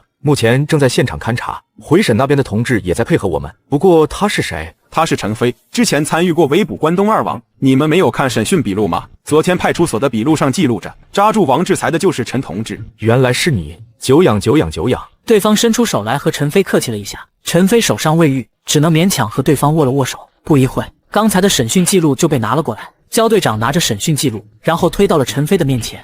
小陈同志，这个案子我们没什么头绪，就像你说的，我一开始也认为应该是回省附近的村民或者车匪路霸临时起意做出的案子。不过就在我上课之前，我们刑警队一名同事记起了昨天派出所送来的审讯记录，然后我就去上课了，让他们把犯人带过来提审了一遍，结果居然和你在上课时说的一样。焦队长，我先看一看，再说说我的推测。焦队长点了点头。陈飞拿过那份审讯记录，然后认真地看了起来。以我的经验来看，一开始派出所的审讯记录只是把嫌疑人王志才当做了小毛贼，关于抢劫的事情是对方主动交代的，目的是为了争取立功，这一点是合理的。一般的车匪路霸见到枪，那还不吓得立刻投降，更何况要把车上的货物迅速的转移，这就需要事先做好周密的计划，因为只有这样才能在极短的时间内将一车的烟酒全部抢走。不要以为一车的烟酒值不了多少钱，要知道关东二王从东北一路逃亡，杀了那么多人，也只不过抢了1万块钱，可以说这批紧俏的烟酒几乎就是刚需，尤其是在现在知青大返城的背景之下，就更是如此了。陈飞的脑海里回想着这些事情，销赃的地点有可能是在2名解放军同志反图的沿线大城市，比如徽省的省会、鲁省的一些大城市，当然他们也有可能绕到豫省，甚至在冀省也有机会脱手。焦队长，我目前的思路是这样的，2名受害人不知道在魔都这边有没有什么社会关系，如果是我的话，我会从这方面先排查，重点是排查那些在这2天和他们打过交道的人，这2个人有可能是在什么场合认识了什么人，有意或者无意的透露了自己的行踪，而且他们采购烟酒，在烟酒市场那种地方，如果没有防备的心，很容易就被人注意到。你的意思是说，重点要放在烟酒市场那边？焦队长，就算不是调查刑事案件，单纯从治安的角度来看，烟酒市场每天那么大的人流，采购的人身上都带着大量的现金，还有那么多容易在市面上出手，并且价值不菲的货物，难道你认为那里不是调查的重点吗？小陈，刚才焦队长把你请去干什么了？没什么，有个内部案子，问问我的看法，我能说出来什么？这不就把我给送回来了？小陈同志，你就是谦虚。哪里谦虚了？我这是实话实说，咱们都是来这边学习人家魔都公安的先进知识的，哪轮得到我给人家上课？几位老前辈们，你们也太看得起我了。陈同志，这话有谦虚的成分，不过我认为大部分说的还是事实。焦队长可是全国公安战线上的先进英模，不然怎么会派他来给咱们上课呢？就在大家闲聊着的时候，几位领导走进了会场，然后开办仪式正式开始。陈飞坐在那里安静地聆听着领导讲话，心思却全都在案子上。凶手抢劫得手，到底要如何销赃呢？陈飞琢磨着这件事，突然想起今天上课之前，每个人发过一个硬皮本。陈飞打开本子，里面放的都是一些魔都本地风景的照片。他翻到最后一页，果然看到了一张地图。陈飞看着魔都的位置，然后又看着从魔都延伸出来的几条公路。走公路吗？这些高档的烟酒想要卖出去可不是一件容易的事情，因为现在全国大多数老百姓生活还很艰难，能消费得起中华烟还有茅台酒的只有极少数的人，南方彭城那边的外国人或者华侨商人或许可以，除此之外也就只有大城市一些干部家庭才能消费得起。陈飞看着魔都的位置，位于长江口。当年的案子，徽省的公安系统和魔都这边排查了大量的嫌疑人，却始终一无所获，因为调查思路始终集中在从魔都通往北方路过徽省的公路沿线的村落。如果这个思路本来就是错的呢？凶手得手之后，又把这些物资重新运回了魔都，然后装船沿途逆流而上，接着在长江各口岸分散处理。陈飞风想了想，前人走过的路已经证明那是一条死路，现在自己想出的路虽然听起来有些荒诞，甚至有些想当然，可这是一条之前调查的公安同志们没有调查过的思路。领导的讲话就这么在陈飞胡思乱想中讲完了，接下来就是大家期待的聚餐环节。陈飞夹起筷子，挨个尝了一遍。就在这时，一个身影突然凑到了陈飞的身后，然后拍了拍他的肩膀。陈同志，焦队长让我交代你，下午可能有些活动需要你参与一下，所以请你不要饮酒。陈飞从善如流地放下了酒杯，然后简单地吃了一顿午饭。接着焦队长安排的人就来敲响了他的房门。你好。你好，陈同志，焦队长已经动身前往徽省了。我们白天的时候见过。找我有什么事？是这样的，我们在市场抓住的那个人交代，那些声称要抢劫的人是有预谋的，但是他没有看到过对方的样貌，只听说对方的口音似乎并不是魔都本地人。有口音？什么地方的？据说口音听起来像是鲁省或者豫省的人。这也不能说明什么，说话有口音不能确定嫌疑人真正的身份，不过这也是一条思路。焦队长还有什么交代？他说想让你看看现场的照片。照片？焦队长的徒弟叫做华胜，此时在陈飞的房间里，华胜拿着刚洗出来的照片交给了陈飞，陈飞一张一张的查看。这现场照片上的情况，车上一共2个人，2人都是在籍军人。从现场来看，2人的身上还带有配枪，不过当2人被发现的时候，身上的枪套已经空了。按照现场第一发现人提供的情况，当时2个人的尸体被扔在了草甸子里，身上草地覆盖了一些荒草和枯枝之类的东西。这一点也可以看出来，凶手对于处理尸体方面其实还是挺仓促。货车上的东西已经被搬空了，至于为什么没有把货车一起开走，至于到底是什么车拉走了车上的货，不过按照从2人身上捡出来的一些进货单还有账本之类的东西，可以看出2人车上的货物货值高达3万余元。这年头万元户都很稀奇，有人居然拉着一车价值3万的高档烟酒招摇过市。不过考虑到2人的身份，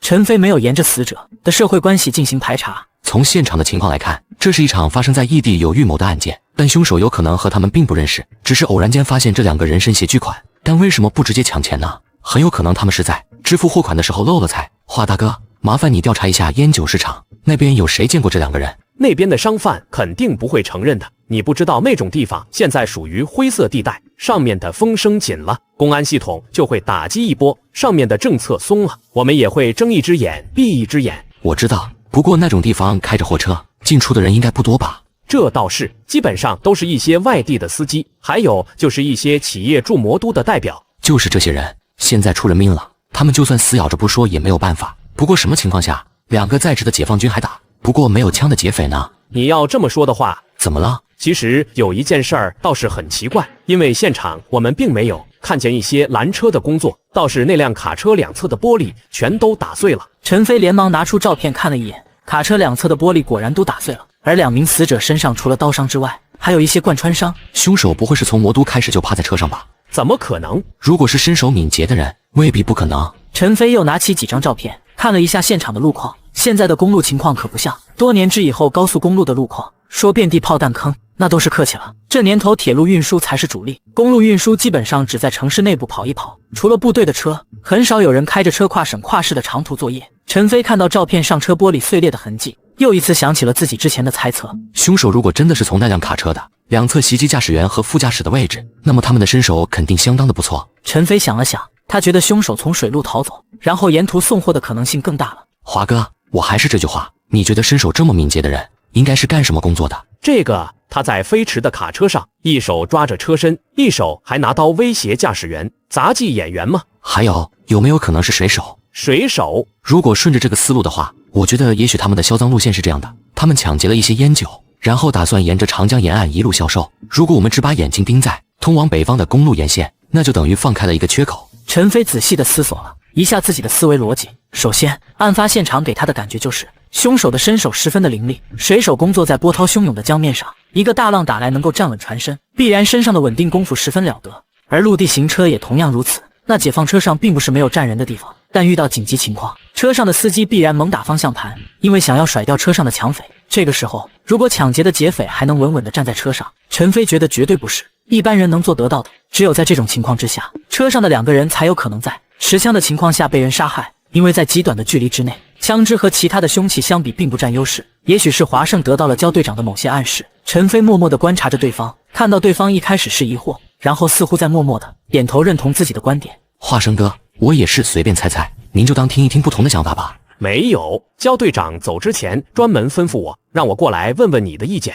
我觉得你这么说似乎也很有道理。这时候陈飞自然不必发表什么观点，他现在就像是焦队长留下来的顾问。目前主力的侦查方向肯定是在徽省沿线的农村地带，但这并不意味着焦队长就把其他的线索放弃了。陈同志，你先好好休息吧，我们去市场那边调查一下，同时也会派相应的同志去码头那边询问有没有谁最近外出过。那好，那我就不留您在这里了。陈飞起身送客，华胜于是便转身离开。就在这时，一起参加培训的一个东北同学敲了敲门，随后放了2张电影票进来。小陈，这是聚餐结束之后学校这边发的电影票。怎么2张？嗨，我们几个第一次来魔都，晚上想去见识见识外滩的风光，这波多出来的几张电影票啊，就给大家分了。陈飞看了看时间，下午还有大把的时间，他在这边也不认识什么特别要好的朋友，不如问问陆文婷去不去看电影。想到了这里，陈飞到了生谢，然后就拿着2张电影票离开了公安学校。华胜离开了公安学校，然后就回到了单位这边。不过在魔都这边，因为发现了新的线索，所以也要留下一些人手参与配合。华城有交队长之前留下的命令，索性就叫了几个人，打算去黄浦江码头那边看看情况。眼下他们掌握的线索已经有了不少，首先就是参与犯罪的嫌疑人拥有鲁省或者豫省的口音，其次陈飞猜测这些人是水手，并且在案发时很可能离开了码头这边，于是他带着几个人来到了码头这边。同志，我们想找几个人，要求有鲁省或者豫省的口音，并且昨天晚上离开过码头，今天或者更早的时候回来的。不好意思，这个我们可能得调查一下。你们这边对于人员进出的管理严格吗？有什么严格的？都是常年跑船的人，来到魔都之后，自然要逛逛大城市。我们又不是公安局这种单位，也不好限制人家的自由啊。码头公司的人有些为难地介绍了一番情况。华胜想了想，随后就开口说道：有没有哪家公司有货车在你们码头这边？那倒没有，我们这边有运输队，一般情况下，如果有什么运输的要求，都是找我们码头公司下属的运输队来负责。运输队？华胜听到了这里，心里顿时就有了主意。那昨天都有谁的车离开了，然后今天又突然回来了？你别说，还真有几个师傅，我去给您查一下。跟华胜一起来的几个人顿时面露喜色，不过华胜暗暗地使了个眼色，告诫大家不要露馅。趁着负责人出去查出车记录的时候，华胜便给2个同事递了个眼神过去，两人心领神会来到了楼下。不一会，公司的负责人就走过来说道：不好意思呀，有2个师傅不在，他们昨天开车出去，发生了点小刮蹭，一大早把车送到修理厂去了。那个师傅是哪里人啊？他是魔都人，不过他的父亲以前也是我们这的，后来他接班，他的父亲才来到了我们码头公司的运输队。要是这么说的话，他倒是说的一口鲁省口音。能不能带我去见见他？他这会不在，要不您去休息室等他吧。华胜点了点头，随后同意了，然后他就跟着码头公司的负责人来到了运输队司机的值班室。刚进来的时候，几个司机正在喝茶，有的人则在收拾着个人物品，还有的正在吃东西。屋子里烟雾缭绕的，华胜也抽烟，他一进屋就能闻得出来，空气中弥漫着一种劳动牌香烟的味道。不过华胜打量了一圈，公司的人也陪着，可就在这时，华胜却注意到一个装满烟头的茶叶盒里放着几个扎眼的中华香烟的烟蒂。突然之间，华盛顿的嘴角露出了一丝不易察觉的微笑。对了，那位师傅叫什么名字来着？叫商勇。商师傅有没有跟外地那艘船上的水手关系不错的？华胜刚问了一句，结果司机值班室里有人就热情地说道：张师傅跟豫章运输公司的那2个小伙子关系不错，我看他们经常带点豫章那边的特产。是吗？那2个师傅在哪儿？应该在船上吧，他们的船一会就要装货，下午就要出发了。什么？华胜得到了消息，立刻走出了休息室，而这时他派出去的2个同事也已经跟了回来。有同事凑过来，在华胜的耳边小声地嘀咕了几句，几个人立刻警惕了起来。经理，带我们去船那边看看，行吗？好的，不过公安同志到底出了什么事？事情暂时不好说，等到了船那边，你就说我们是上船检查安全的。那好吧。经理一口答应了下来，随后带着他们来到了码头这边。此时，一艘又一艘的货船都停靠在码头上，几个人来到了船这边，然后经理就让负责码头这边管理的工作人员去上船，把船上的人叫了出来。船上有人吗？负责安全的同志要登船检查。不是刚才检查过吗？我们这边正在睡觉呢。同志，安全无小事，这也是为了你们航行安全，我们得看看船上有没有什么隐患。华胜说着便上了船，然后几个人开始四处查看。这时候，船上有2个人眼神鬼鬼祟祟地盯着他们。华胜故意看了他们一眼，然后眼神飘向了他们看着的地方。结果这2个家伙立刻就把眼神移开了。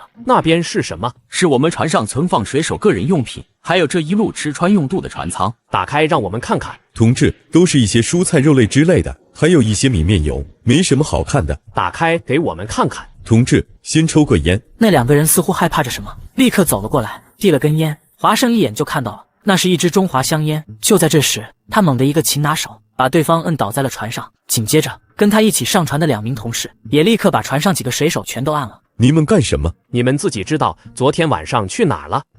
我们就出去待了一会儿。真的是一会儿吗？华哥，船舱里面有一些烟酒，都是高档货。华胜一听，大喜过望。就在这时，有人开始极力的挣脱，甚至有个人纵身就要往江里面跳。结果还是轮船公司的人眼疾手快，上前就把对方给摁住了。你们干什么？放开我！干了什么？你们自己知道，把他们都抓起来，咱们去给焦队长打电话。灰省那边不用再忙活了。焦队长，焦队长，怎么样？料了没有？队长，人刚带回来，我就咨询了陈飞同志，结果审讯的过程完全按照陈飞之前说的那样，简直一模一样，就好像陈同志也参与了这起案件一样。什么？队长，陈飞同志判断的不是一般的准确，他几乎算对了每一个重要的关键节点。那些嫌疑人刚带回来的时候，还打算一言不发，结果我只是按照陈飞跟我说的，问了几个问题，这些人就彻底放下了心理防线。这么厉害，我以为他只是有点小聪明，想不到省居然送来这么一个人才。队长，审讯报告您要看一下吗？不用了，带我进去，我亲自问问嫌疑人到底是怎么回事。焦队长说着，就跟着华生一起走进了审讯室。原本坐在审讯室的警察见状，连忙把座位让了出来。你们几个把刚才说过的事情再重新说一遍。还有什么好说的？这是我们焦队长。焦队长拿起一支烟放在鼻子前闻了闻，不过却并没有点燃。你们几个抢了那么多的中华，最后也就在值班室里抽了几根，难道不觉得亏得慌吗？成王败寇，我们现在说什么也没用了。你要是想问就问吧。那好，我问点不一样，你们就不好奇我是怎么找到你们的吗？站在你旁边的那个警察带这人去码头抓人的时候，还告诉我们说是安全检查，我当时就觉得不对劲。不过你这个老家伙怎么连这么一个年轻人都比不过，这么晚才赶回来，你不会是跑到灰省去了吧？放肆，这是我们焦队长，我去抓你们也是队长吩咐的。别开玩笑了，他要是那么有把握，干嘛不自己去黄浦江码头？行的，别想挑拨我们的同事关系。先说说情况，你们两个连同那个司机3个人是怎么认识的？在云南插队的时候认识的。那时候我们3个分到了一个房子里，晚上抓住一条蛇、一只老鼠，我们都要煮来一起吃。现在乐器放在了你们手上，也算是成全了我们当初结拜时许下的诺言。笑话，就你们3个还想效仿桃园3结1？我们3个怎么了？当初要不是没人没背景，我们3个至于被扔到云南那种地方吗？你们知道这几年我们过的是什么日子？说后来落实政策了，这么多年我们吃的苦，最后回来就换了这么一份破工作。那你们还想怎么样？怎么样？我们要赚钱，就像那2个开卡车倒腾烟酒的公子哥一样。不愧是北边来的公子哥，一伸手就是几万块，从烟酒市场搜罗的烟酒装满了一解放卡车，人家这一趟能挣多少钱？说实话，烟酒市场我们几个也盯着很久了，但一直下不了决心。可看到那2个货，我就觉得我非抢他们不可。放肆！放肆什么？上山下乡的时候，你们嫌农村苦，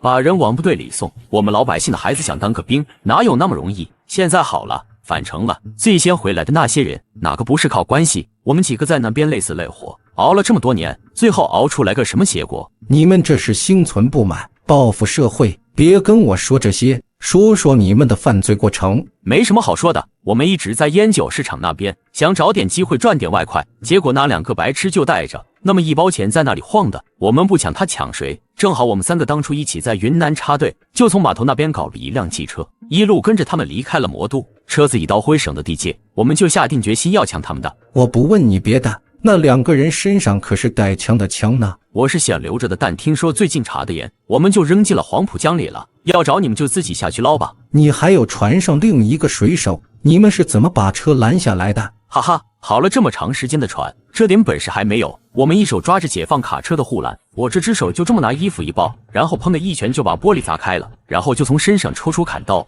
一刀一刀的往里砍。一开始那2个家伙还想甩掉我当时一狠心，一刀砍在了他的脖子上，当时血喷的哪都是，喷了我一脸。可我心里只想着那车祸，当时也是我们大意了，在路上一直犹犹豫豫，动手的时间太晚，把人弄死之后，我们就把尸体从车里拖了下来，然后惊慌失措的在那搬箱子，好不容易把一车货全都搬光了，最后还浪费了一些在车上，实在搬不走。要是再给我们一点时间，我们就把那辆车烧了，连着尸体一起烧。我看你们这些警察还怎么找到我们？焦队长听到这里，一直表现得很冷静。他是一个刑讯高手，之所以要亲自过问，只是为了验证之前笔录上记录的信息是否有误。这起案子焦队长实在不敢怠慢，原因很简单，这起案件的级别很高，甚至惊动了帝都的一些大人物。但好在魔都公安厅这边不到2天的时间就抓到了凶手，也算是给上面长了脸。焦队长想到了这里，不由得感到一阵庆幸，幸好这一次自己没有固执己见。在去公安学校授课的时候，听到了那个叫做陈飞的年轻人不一样的见解。焦队长审讯结束之后，便从审讯室里走了出来。华胜一路跟着，焦队长突然停下脚步，然后对着华胜说道：“你去问问陈飞同志有没有想法留在魔都这边工作，如果他同意的话，跟冀省公安厅那边协调一下，看看能不能把他的人事关系转过来。”是。仅用了不到48小时，魔都警方连战连捷，就告破了一起抢劫杀人案件，对于震慑日益严峻的犯罪形势起到了举足轻重的作用。早饭的时候，陈飞拿着昨天晚上的《新民晚报》，一边吃着白米粥，就着油条，一边慢慢的打发看着。就在这时，陈飞觉得突然有人坐在了他对面的位置上。陈飞，上午有时间，要不要去我们刑侦3大队看看？华哥，这么早你怎么来了？自从我进了公安局刑警队，我还没有办过这么顺利的案子。昨天审完犯人之后，晚上师傅就拉着我促膝长谈，把案件的经过从头到尾问了一遍又一遍，昨晚都没睡觉。我一大早就过来找你了，老陈，我也不跟你客气了。焦队长让我来问问你，你要不要留在魔都这边工作？我留在。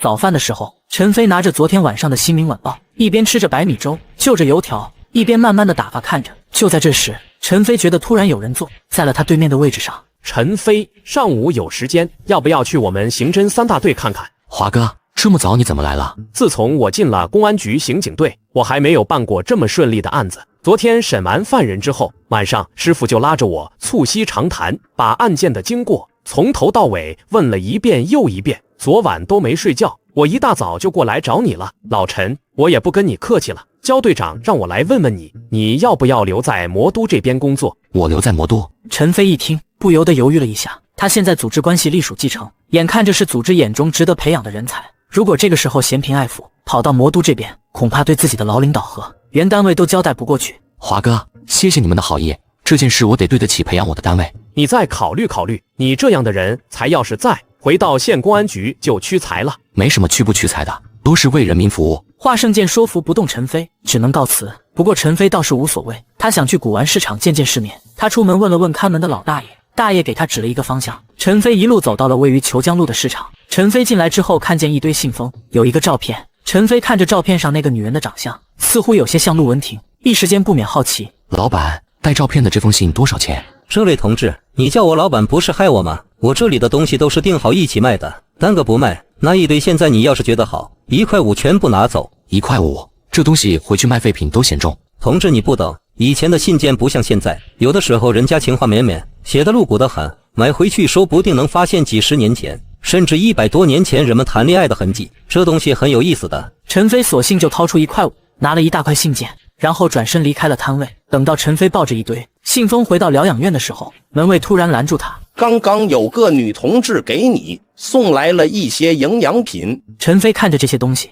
知道是陆文婷为了表达对自己的感谢特意送来的，于是就跑到楼下给医院那边打了个电话。陆大夫，你送来的东西我都收到了，不用这么客气。你晚上有没有时间？我请你去看电影怎么样？晚上？怎么了？不方便？那倒没有。这样吧，晚上我请你吃火锅，你请我看电影怎么样？好的。天色慢慢黑了下来，陈飞带着那张照片，等到时间差不多了就出了门。两人在医院附近见面，一起走进一家火锅店。陈飞从包中翻出那张照片给陆文婷看了看。你这是什么时候拍的？我还想问问你呢，这张照片是我今天去旧货市场淘到的，当时就夹在一堆信里面。信？什么信？都是一些旧书信，倒也没什么。我闲得无聊，去那边打发时间，看见这张照片，正好就顺手买了下来。你这人，人家跑到魔都这边都是买一些手表、衣服之类的，你倒好，买了一堆旧书信回去。等一下，陆医生难道不好奇吗？就连你刚刚看到这张照片的时候，不觉得照片上的人和你长得一样？看起来确实有点像。陆文婷摸着自己的脸颊，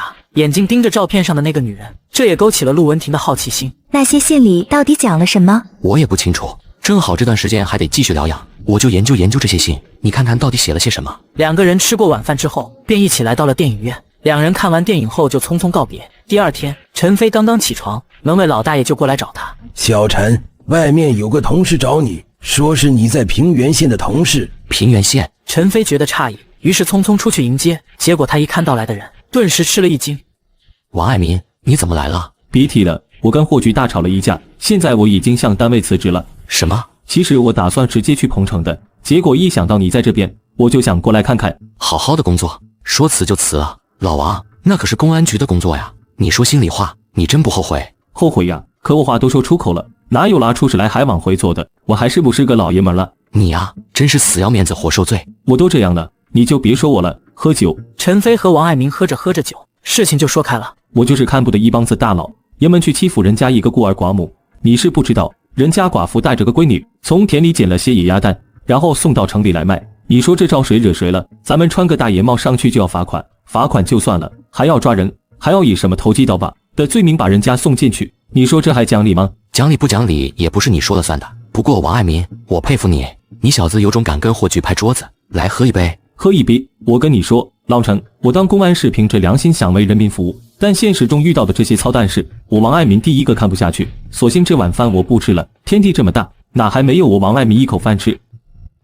老王，有句话我得对你说。你说，我听着。首先说这件事，我觉得你也不要怪霍炬，不是我替他说话，但咱们是干公安的，都是纪律部队，得听组织的。不是有这么一句话吗？保证完成组织交给的任务。烈口陈清风，你看着人家孤儿寡母，你就忍心下手，新人家贪。这就是第二句话，有的事情要做，但也可以高抬贵手。不是有这么一句话吗？听说两个刚刚分裂的时候，有东德的人往西德跑，结果守在柏林墙的守卫举起了枪，却刻意放了空枪。你说他履行自己的职责了吗？履行了。那你说翻个柏林墙至于把命搭上吗？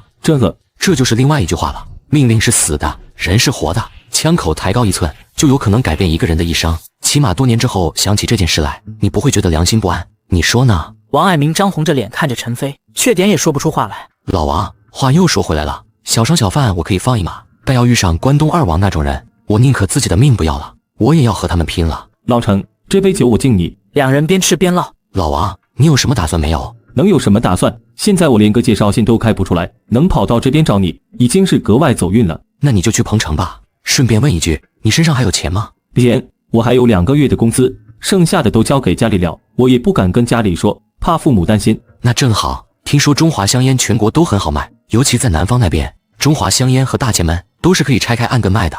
我之前买了一些，明天你去疗养院门口等我，把这些烟拿上，当做路费，应该足够支持你跑到彭城了。另外，我身上还有300块钱。老陈，这不行，我现在连个工作都没有，借了你这么多的钱，我怎么还给你？老王，我看好你。老陈，去彭城看看吧，那边应该有的是机会，但有机会你也得有本钱，就这么多钱了，你务必拿着。老陈，你让我说点什么好？陈飞知道王爱民的性格根本就不适合做公安，因为后来的他其实也没干几年，就跑出去下海创业了。陈飞想了想，然后决定提点一下王爱民。老王，我听说南方有一种电子表，那东西好在南方那边卖的可便宜了，但要是弄到帝都那边，一块可以卖到40-50块。还有一些电器，南方那边尤其是彭城那边早就放弃了各种票证，你要能搞到手，弄到北方这边就是一本万利的生意。老陈，我听你说的心都痒痒了，你是不是打算也跟我一起去彭城？你做梦呢，我的荣誉可是拿这条手换来的，你让我抛家舍业跟你去彭城？现实，我现在也没个工作，跟盲流差不多。这样吧，老王，这钱算我入股了，咱们亲兄弟明算账，股份就50对50，赔了我就认了，你也不用想着把钱还给我，要是赚了钱分我一半怎么样？老陈，这不合适。合适，简直太合适了。来，干了这杯酒，我送你去火车站，待你归来之时，咱们送走了王爱民之后，陈飞和陆文婷在公园里碰面。对了，我下个星期就要拆石膏了。哦，我问了骨科的同事，说是你恢复的不错，手应该没什么大碍。陈飞回到疗养院，推开房门，发现华生在等他。华哥，老陈，真是不好意思，又来麻烦你了。怎么了？老港那边发现了一具陈年死尸，焦队长也去了，看了半天没什么头绪，说是把你请过去，帮着我们参谋参谋。老港是毛兜这边集中存放垃圾的区，那地方叫老港镇，市里的垃圾都堆放在那边，然后再慢慢的运往苏省、徽省和浙省。不过也因为这个原因，那个地方有不少拾荒的人。今天发现尸体报警的就是一个外的过来拾荒的人，我们已经控制住了，但死者肯定不是他杀的。为什么？时间对不上。陈飞走出大门，培训班的同志有的正在外面打篮球，此时看到了陈飞，也一个劲的跟他打招呼。老陈，你这又是去哪儿啊？老港那边又出了一起案子，我们请陈同志过去参谋参谋。我说这就看出水平来了，咱们这些人都是来学习的，人家陈飞同志可是送过来当顾问的。陈飞被一起上课的同学吹捧的不好意思，只能挠了挠头，憨厚的笑了笑。1个小时之后，当陈飞赶到现场的时候，隔着老远就闻到一股馊了吧唧的垃圾味，这股味道真是让陈飞忍不住皱眉。在案发现场附近，警察叔叔们找到一群靠捡垃圾为生的孩子们，警察给他们买来了豆浆和包子。焦队长，我问过他们，他们说是在天冷的时候扒火车来的魔都，后来就跟着运垃圾的车队跑到了老岗镇。尸体经过检测，死了应该有10多年了，而且皮肤都已经干透了，应该不是这些孩子做的。现场还有什么痕迹？只有一具近乎于白骨的尸体，尸体的身上穿着一件蓝布棉袄，没有找到帽子，棉袄里也没有能够证明身份的东西。这么说，什么线索都没有。焦队长顿时皱起了眉头。陈飞戴上手套，下手翻动了一下尸体，然后便转过头来向华胜问道：法医怎么说？法医还在路上，我们只带了刑侦科的技术员。他说这具尸体看起来死亡的时间应该已经超过5年了。可能没有那么久。死因查出来了吗？都这个样子了，还怎么查死因？陈飞听到这里，心里便有了数。他伸手在尸体肋骨处摸索着，突然间，陈飞的手停在了第2根肋骨与第4根肋骨之间。华哥，看看这里。这是看看骨头周围沉积的颜色，应该不是刚才搬运的时候磕到的，而且骨头周边还有些许的愈合痕迹。什么意思？要是我没猜错的话，这名受害人应该是被人用刀直刺心脏而死，凶手用利刃插进了死者第2根肋骨与第4根肋骨之间的位置，并且刀刃向下。等一下，这把刀可能还有一些特殊，有意思了。要是我没猜错的话，这把刀的刃应该很细，但是在刀背的位置应该有一层锯齿状的东西。怎么会有这么奇怪的刀？华哥，凶器特殊是好事，起码我们可以按照这个方向和思路进行下一步的调查。还能看出来什么？陈飞听着声音猛然回头，才发原来站在他身后的是焦队长。焦队长接着说：小陈同志，我也只是凭着现场的痕迹做出的一些推测，可能不太准确。没关系，是不是说的准确，要靠凶手来确认。现在我们的思路就是尽量还原死者被杀实例。华哥，焦队长，要是我没猜错的话，这里应该不是第一现场，第一现场很可能是在砖窑之类的地方，又或者这具尸体之前一直藏在砖窑之类的地方，直到现在才有人把尸体挖了出来，然后当作垃圾混入了垃圾车中，运到了旧港。阿胜，通知户籍处，让他们把全市从高寒高海拔地区回城的知青的信息全都调过来，还有那把特殊的剑，你们去市面上找找，看能不能找到陈飞说的那种特殊的刀。是，焦队长。焦队长就迅速从现场回来之后，把任务布置了下去。陈飞离开之后，找了个馆子，一个人自斟自酌。你们听说了吗？怎么了？市场那边卖一种叫做电子表的东西，那东西可是国外最新研制的先进产品，不用上发条，走的可准了，而且上面还有数字呢。哪有手表是那种的样子的？你别说那种样子，关键是现在快磨独牌手表要几百块，一块电子手表只要45块钱。手表只要45块钱？开玩笑的吧？怎么可能开玩笑？真的只要45块钱。哎，没错没错，国外的东西就是好。我有个老表从海关那边进了一批货，你们看就这个东西，据说是瑞士制造，上面什么型号的刀都有，能开罐头，还能起瓶子。这个螺丝形状的是什么？笨蛋，那是外国人开红酒用的。你这个刀上怎么还有像锯子一样的东西？都说了这是军用刀，是国外当兵的，在野外用的，搞不好人家用这个锯子砍柴生火做饭呢。陈飞坐在一旁，一边喝着黄酒一边笑。突然间，他像是想起了什么，他突然走过去，然后抓起桌子上的那把匕首。你干什么？直接抢劫啊！不好意思，同志，我看一下，瑞士军刀啊，不错不错，哪买的？兄弟，这把刀不错啊，在哪买的？哎，别乱碰，我这可是国外来的高级货，碰坏了怎么办？这样，兄弟，你出个价，这把刀我要了。手拿军刀的人上下打量了陈飞一番，60块，爱要不要？不要算了。行，就这样定了。陈飞迅速给完钱，拿着刀就走出饭店。那个人一脸懵逼的看着手里的钱和走出门的。第二天，陈飞找到焦队长。焦队长，我买了个东西，花了差不多60块钱，你们这能不能帮我报销一下？小陈，你不会吧？占公家便宜占得这么理直气壮，这买的是什么？这也要公价报销？没错，东西是我买的，但是这东西我买回来是想让你们看看，顺便告诉你们一个消息，遇害的那名受害人，我可能已经找到了。你找到了？焦队长和华盛顿时都激动了起来。好了，不卖关子了，桌子上这个东西叫做瑞士军刀，是我今天在虬江路那边买到的。虬江路？你去虬江路干什么？一开始我只是去试试运气，但没想到还真让我碰上了。各位都是老上海，虬江路你们不会不知道吧？知道。那就好，这东西可能是从海外走私来的，不过我想用不了多久，国内就有一些小五金厂会仿制的。这玩意叫做瑞士军刀，可不是便宜的，这么小一把居然要了60块钱。你不会想说这把就是凶器吧？不，这把只是和凶器类似的，你们可以打开看看。陈飞说着把这把军刀递给了华胜。这是国外很流行的野外求生工具，集成了多种工具，用于外国人在野外方便的生活，或者制作一些简单的东西。这个活口确实是可以当做锯来使用的，只不过用起来很不方便，但是如果扎进人体内部的话，也绝对会取得同样的效果。我已经简略的查询过了，第3节肋骨和第4节肋骨之间那个痕迹和刀口的高度大概吻合，至于骨缝之间那个活口上面的这个锯条口，完全可以造成那样的损伤。就这就想要我们60块钱？如果只是这样的话，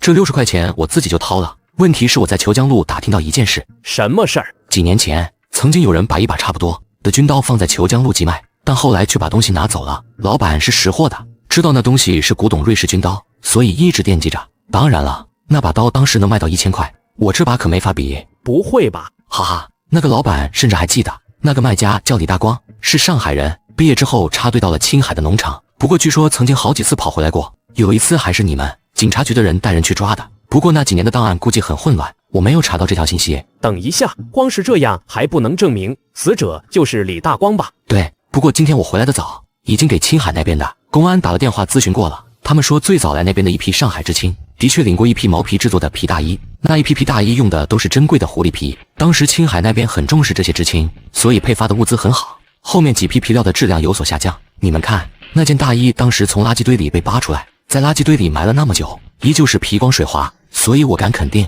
李大光很有可能就是受害人。他是第一批去青海的老知青，但直到现在他的关系都没有赚回来。小盛，去财务科帮小陈先把这60块钱报了。是，焦队长。另外找局长申请一批奖金，人家小陈总不能一直义务帮忙吧？奖金什么的我就不好意思了。别，一码归一码，我可是听说了，当初关东二王在山上要拿几千块钱收买你，你都没同意，你这样的人凭什么不能拿我们上海公安局的奖金？肖队长，我今天查到的线索都已经说完了，要是没什么事我就先回去了。哎，别着急呀，小陈，你看看你闲着也是闲着，手上的伤也好的差不多了，以你的水平在学习班那边估计也没什么课能让你产生兴趣，你看这样怎么样？你来我们刑警队帮帮忙，你在原来工作单位那边的工资是多少？我给你翻1倍。这怎么好意思啊？有什么不好意思的？焦队长，这样真不合适。华盛，赶紧去写个申请，明天立刻递给局长，就说咱们刑警队离不开陈同志了。陈飞被焦队长这么一捧，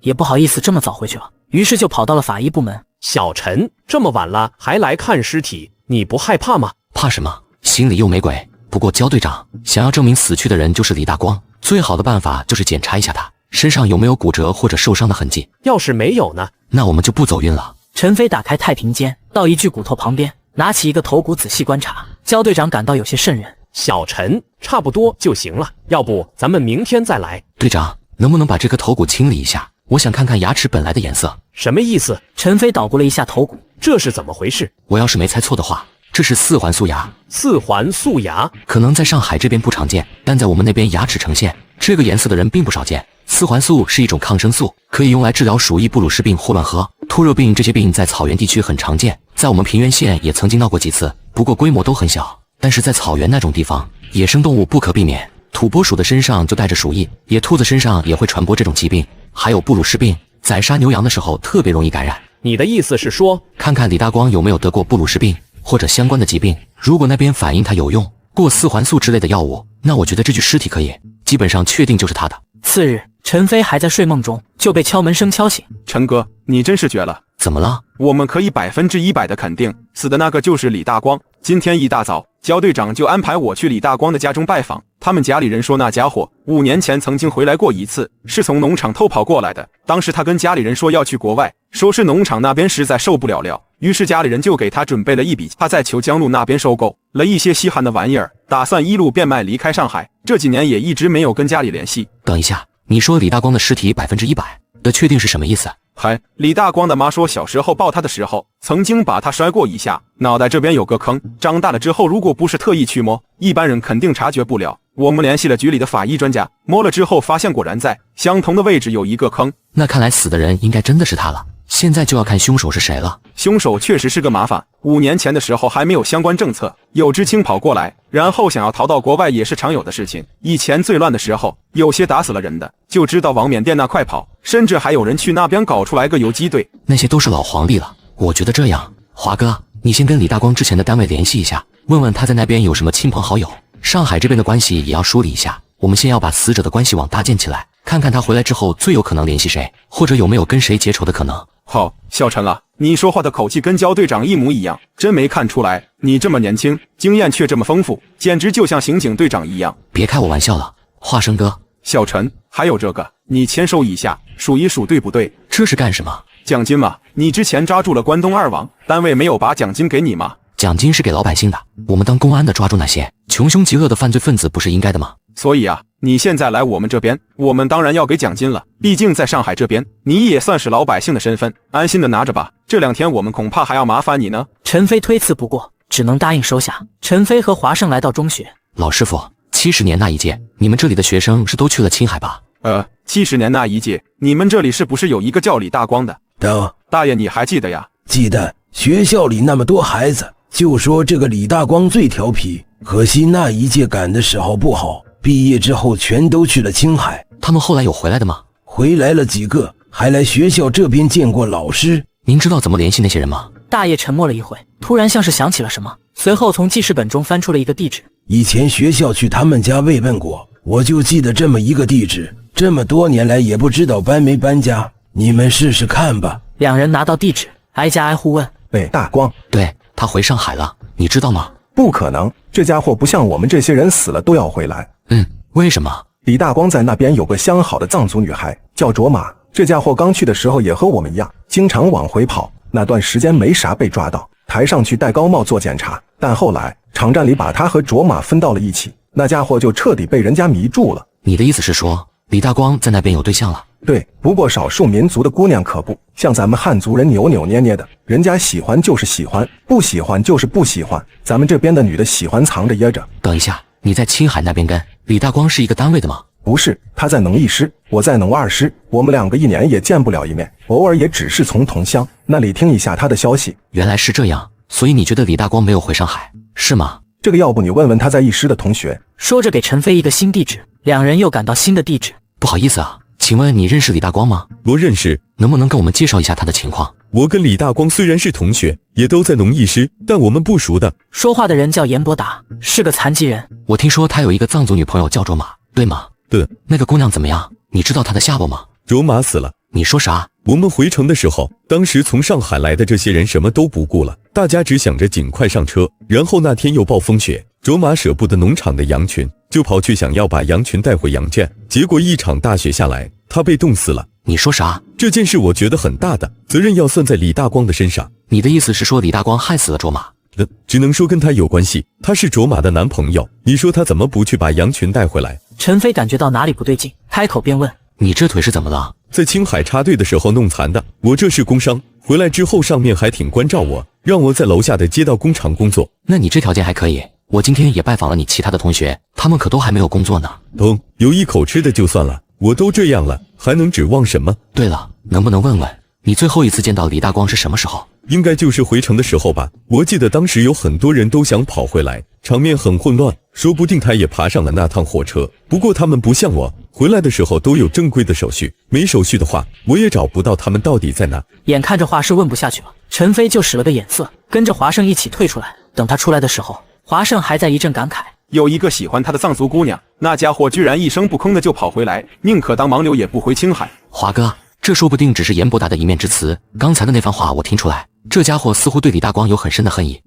我怎么没听出来？华哥，刚才咱们进去的时候，房顶落灰了吧？对吧？正好我从衣领子上掸下来了一些，刚才说话的时候，我就悄悄地放到了口袋里。华胜看着报纸上那些红色的粉味，顿时瞪大了眼。华哥，你还记得我们在现场皮大衣上发现的那些粉末吗？你是说，可能我们刚才刚从第一现场里走出来？第二天一早，严伯达坐着轮椅准备去上班，突然之间看到了2个熟悉的。严伯达，我们又见面了，真是想不到你们当初在青海发生了那么多的事情。昨天晚上我一直在联系那边留守的知青，还有厂部的领导，要不要我帮你回忆回忆当初你和李大光之间的事情？李大光，我和他有什么事情？听说你是顶替李大光回到上海的。那是他自愿让给我的。是啊，李大光舍弃了自己回城的指标，然后让给了你，但是中间又多出了一些事情，我说的对不对？我根本不知道你们说什么。李大光，你的2只手很有力气啊，真不知道你身上在背一个人能不能从阁楼上爬下来。对了，你每天怎么把生活物资运到阁楼上呢？我听说上海这边人情冷漠，你不可能每天麻烦你的邻居帮你倒屎倒尿吧？还有你那台轮椅为什么会在阁楼上面？是你一个人弄上来的吗？你们烦不烦？我还要上班呢。严伯达，卓玛是你害死的吧？你们到底在说什么？我们弄清楚了一件事情，当初李大光不想回上海的原因，就是因为他爱上了一个青海的姑娘。他本以为自己的母亲会不同意，可他的母亲也是出身贫苦的革命家庭，怎么会看不起那边淳朴的劳动牧民家生下来的姑娘？后来李大光反悔了，对不对？你们能不能别缠着我？是你欺骗了卓玛，说李大光冒着暴风雪在挽救羊群，卓玛听信了你的谣言，自己骑着马就冒着大雪跑去看护羊群了，结果在暴风雪中被狼给咬死了，对不对？你们这是栽赃，你们这是胡说！你用卑鄙的手段害得李大光失去了爱人，于是他就一直留在那片土地，生活在痛苦之中。直到一次偶然的机会，他听说了这件事，然后他跑到上海来质问你，然后你就和他起了冲突，用一把刀把他给捅死了。接下来，你用你在阁楼上搭建的方便设施把他的尸体运了下来，然后你用轮椅把他的尸体运到了附近一处已经拆毁的厂房。你们是在胡说！你信不信？李大光的尸体上一直藏着线索，只要我们检验一下，就知道答案了。你们在诈我！你们是在诈我！严伯达，破案是讲证据的，没有证据我们是不会来找你的。你不会真的以为在自己住的屋子里擦掉了所有的血迹，我们就没有办法了吧？这个世界上，科学每天都在进步，技术也在一点点的积累。以前破不了的案子，现在用技术手段，分分钟就可以查清楚。国外有一种叫 DNA 的技术，可以清楚地检测出死者身上的遗传信息，就像指纹一样，根本……你少骗我！有本事你们就策案！哈哈，对付你还用不到这样的技术。华哥，能不能麻烦你去大学那边问问，看看能不能搞到一种叫做发光胺的东西？发光胺，上个世纪就已经有人合成了这种化学试剂。本世纪初，德国的科学家发现，这种试剂按照一定量和氧化剂混合会发出耀眼的蓝光，而这种混合的溶液最容易和血红素结合。方便的话，就麻烦华哥你去问一下，我就在这里跟着严伯达，看看到时候他还有什么话可说。你开什么玩笑？严伯达，让我问问你到底是如何处理血迹的？用棉被包裹着尸体吗？还是说只有少量的血迹流了出来？因为刀子一直插在死者的胸口，你是驱尸之后才把刀子拔出来的。我不知道你在说什么。不管多么巧妙的事情，总会在现场留下一些痕迹。没有什么案件是在真空中发生的。昨天我去你住的那间阁楼，发现楼顶有些落灰，正好死去的李大光身上也有一些砖灰，这不会是巧合吧？如果你要非说所有事情是巧合，那你给我一个合理的解释。现在只差最后一步了。我说的那种化学试剂，上海的大学应该都搞得到。你是等我们拿着化学试剂上门去检测你家的血液，还是你自己招供？你们看来你是不死心，华哥。小陈，这家伙招回去吧，让我们上些手段，保证他痛快的招供。华哥，在我这里根本用不着这些，他既然不相信，我就给他变一个魔法。陈飞找到陆文婷，发光胺，陆医生，医院那边也有吧？检验科的话应该有，药剂科那边可能也有。你要这东西干什么？方便的话，能不能麻烦你送一些过来？陈飞拿到药剂，很快就赶了回来。紧接着，他在严伯达的房间里到处喷洒这些溶液。你们干什么？等会要是验不出来，我要让你们赔钱。验不出来，我当然要赔钱。可要是验出来了呢？华胜扛着一盏紫外线灯来到了楼上，突然间，随着荧光的照亮，整个屋子里呈现出一块又一块斑驳的迹象。小陈，我以为你是在炸他。华哥，我真的没打算炸他，开始我就知道会有这样的效果。你这也太厉害了，连化学你都懂。具体的我也不明白，但是这个法子我还是知道的。陈飞转身看向严伯达，来，你解释一下吧。墙上、床上还有地板上的这些血迹到底是怎么回事？我不知道。不知道？你们诬赖我。我诬赖你？那把刀子那么小，怎么可能有这么多血？你说那把刀子那么小，我没告诉你用的是大刀还是小刀吧？严伯达眼见事情自己说漏了嘴，也没有可为自己辩解的理由，便坦白了一切。两人回到队里，陈飞说这东西叫什么？焦队长，陈飞说这东西叫做鲁什么诺试剂。不是，华胜啊，我让你跟着小陈，是让你跟人家好好学学。你怎么连鹦鹉学舌都不会？弄了半天这东西是什么？你连说都说不清楚。你说都是一个鼻子两个眼睛，怎么就差这么多？队长，我跟小陈不能比的，人家小陈怎么着也是扎住关东二王的人，听说部里面都知道他的名字。你就跟我贫吧，一会儿去鉴定科跟他们说说，让他们明天去小陈那学会怎么配置这种试剂。有了这东西以后，咱们的工作就方便多了。是，不过焦队长此时却有一种患得患失的心理，眼看着这么一个人才就这么被放走了，焦队长的心简直在滴血。华胜，怎么了？你上回跟我说陈飞好像跟咱们这一个女医生关系不错。是咱们这公安医院的陆医生，当时陈飞一个电话，人家陆医生就自己把试剂送过来了。行了，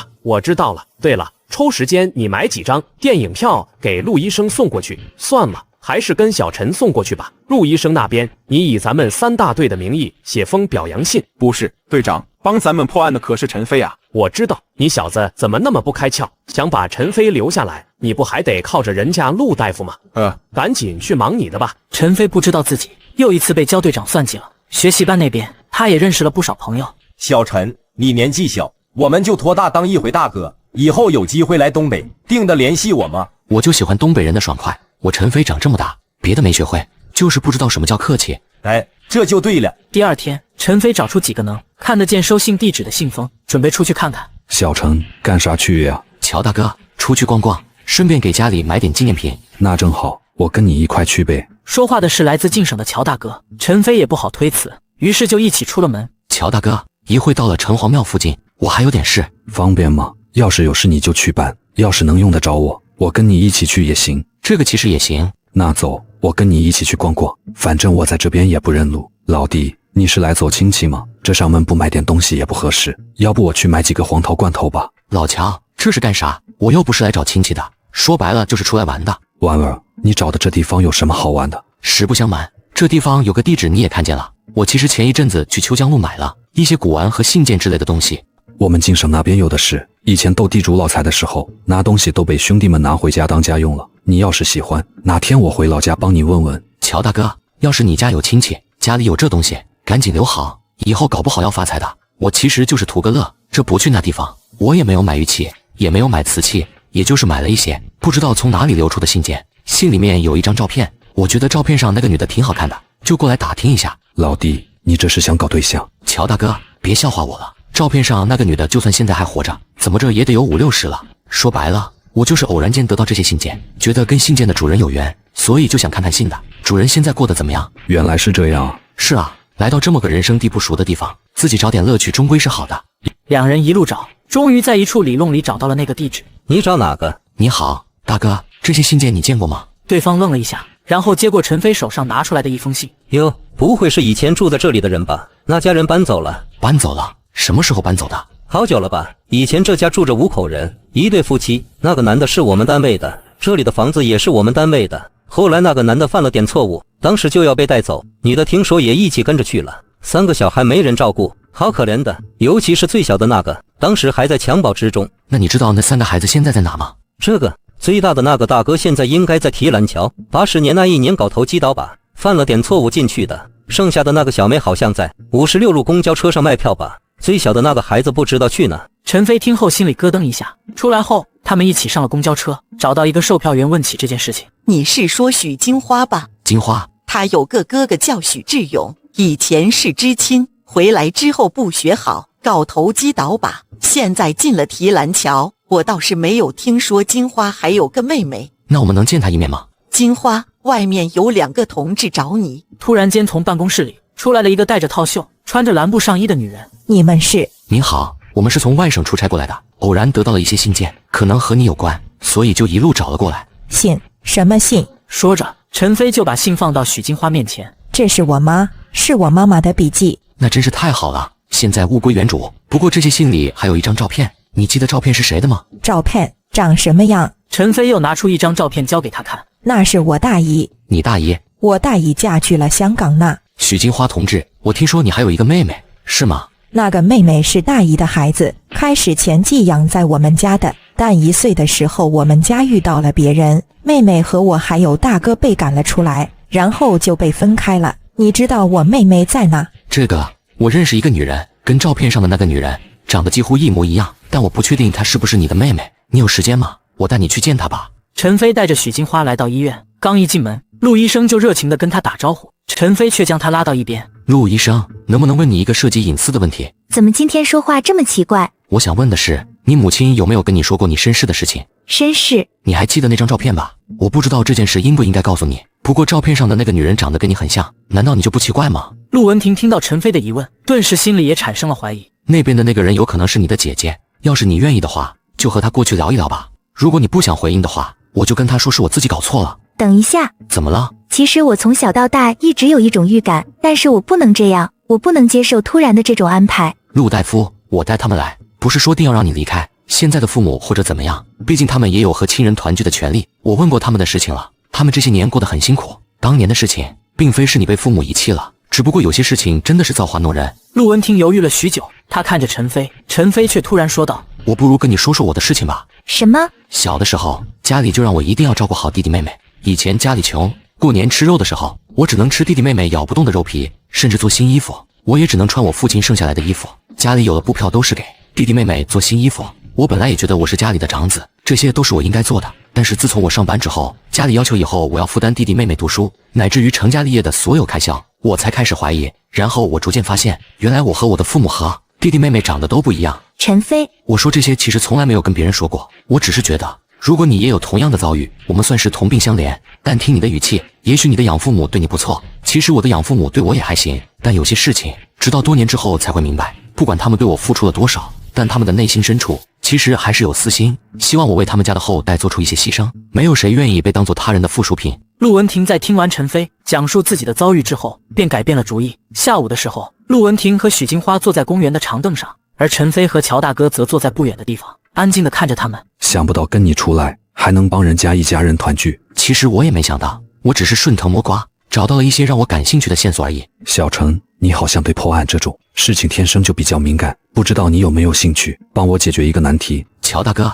我就跟你简单说说吧，具体的情况，要是你愿意帮忙的话，我可以把详细的资料都发给你。就是来培训之前，我接到了一个案子，是我们周边的一个农村妇女跑到派出所来说她的儿子丢了。拐卖儿童吗？不是，一开始我也以为是拐卖儿童，但后来那个农妇说她的儿子已经20多岁了，打算过完年就去相亲。你说这能算拐卖儿童吗？这个当时案子派到我们刑警队，我其实一开始也没当回事，毕竟那么大人了，去哪都有可能。我们京省也不富裕，本地的老乡跑到外地去当盲流，混口饭吃也不是不可能。那个案子我让下面的人帮我找了2天，结果没什么线索，我就先忙别的案子了。结果上面突然派我来学习，其实当时我要来也就没什么事，结果那天我不知道怎么着，就记着这个案子，然后就随口问了一句，结果怎么了？我安排调查这个案子的小张告诉我说，他这段时间查了一下，整个市里报告的类似的案件大概有10几多起。10几起？全是男的吗？还是有男有女？都是男的，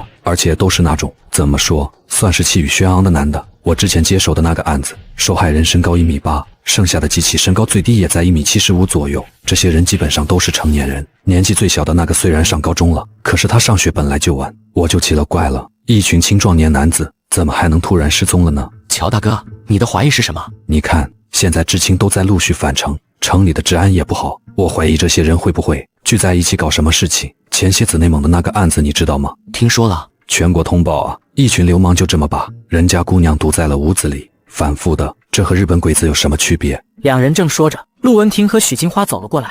陈飞同志，我现在隆重的向你介绍一下，这是我的表姐许金花。你们相认了？金花表姐小的时候还帮我洗过澡，甚至还记得我身上的痕迹。我真是没想到，原来我在这个世界上还有其他的亲人。你表哥呢？我哥他不走运，从北大荒回来之后，1年了也没有给安排工作，实在没办法，他就去跟别人一起倒腾粮票，结果上面打击投机倒把，他人被送进了提篮桥。许金花说到自己蹲过监狱的哥哥，顿时觉得有些害臊。不如我请大家一起吃饭吧。这怎么好意思？没什么不好意思的，一来我最近帮着刑警队那边做了点工作，人家也不好意思白使唤我，给我发了点奖金。另外，我来魔都这么长时间，陆医生一直很照顾我，我现在的手恢复得这么好，这里面可少不了陆医生。于是4个人就找了一家在居民区楼下的上海菜馆。饭后，陈飞和乔大哥又了解了之前的案子。乔大哥，有没有这种可能？这是一起连环案件。连环案件？国外会有这样的案子，就是用杀手专门挑特定的目标进行杀害，但这些人杀人不为钱，也不为劫色，只不过为了满足自己变态的杀人欲望。你说的这种会不会是只有腐朽的资本主义国家才会有的事情？乔大哥，之前老大哥苏联那边也觉得这种事情只有腐朽的资本主义国家才会发生，结果就在今年，苏联那边不是传说破获了一起连环杀人案吗？罪犯的名字好像叫克拉夫琴科。克拉夫琴科，我倒是没有听过这个名字，不过你说的事情倒是很有意思。档案失踪的这些人可都是正值壮年的大小伙子呀，而且一个个人高马大的，一般人怎么可能对付得了他们？所以乔大哥，有一种可能是你说的，这些人凑在一起可能要搞什么事情，但如果你说的事情是成立的，那么首先一点，这些人必须彼此之间有联系，也就是说他们中的某些人或者大部分人应该是认识的，又或者他们一起认识同一个人，然后这些人暗中组织他们成为了一个在暗中密谋策划的组织。不过这一点很好排除，你只需要让调查过这些失踪档案的人员好好的询问一下受害人有没有彼此认识就可以了。你说的对啊，我怎么没想到？不过我认为，乔大哥，这件事情可能性很低，还有一种可能就是这些人全都被带走并且杀害了，而且凶手是同一个人，他有一套成熟的引诱和诱骗这些精壮男子的手法，并且还有一套成熟的处决这些人并且处理尸体的手法。等一下，那这个人是不是必须得身强力壮？不，正相反，这个人很可能身材矮小，而且长相也是属于异性不讨喜的那种。什么？乔大哥，说一句科学方面的看法，性冲动，最原始的冲动，也是很多犯罪的根源。但性可以是很多种，有男人喜欢女人这一点，也有男人喜欢男人，甚至是性方面得不到性的满足而憎恨某一群体。我认为后两者比较有可能。不是小陈，你这话跟我说说就行了。现在正在，你这话要是公开说出去，人家非把你当流氓抓起来不可。流氓罪可不是小罪。乔大哥，不是我说，这些事情都写在心理学著作上，随便去图书馆找一找，弗洛伊德、卡尔荣格的书，基本上都能找到类似的观点。而且我认为普通的老百姓可以羞于提起这些，但我们作为刑警，必须知道这些人性中最隐蔽、最阴暗的事情。第二天，乔大哥早早醒来，去电话亭给单位打起电话。喂，我是乔大年，我有些问题想要让你们帮我查一下，就是那10几个失踪的大小伙子，你看看他们之间有没有认识的，还有他们之间有没有共同认识的人，快点查清楚，我这边还等着消息呢。乔大年回去焦急地等待着，直到有人敲门。老乔，楼下有你一通电话。怎么样？乔老大，那些受害人一个个的全都不认识，这案子我们也不知道怎么查了，一个认识的都没有。而陈飞这边，他的手日益见好，也到了要回家的日子，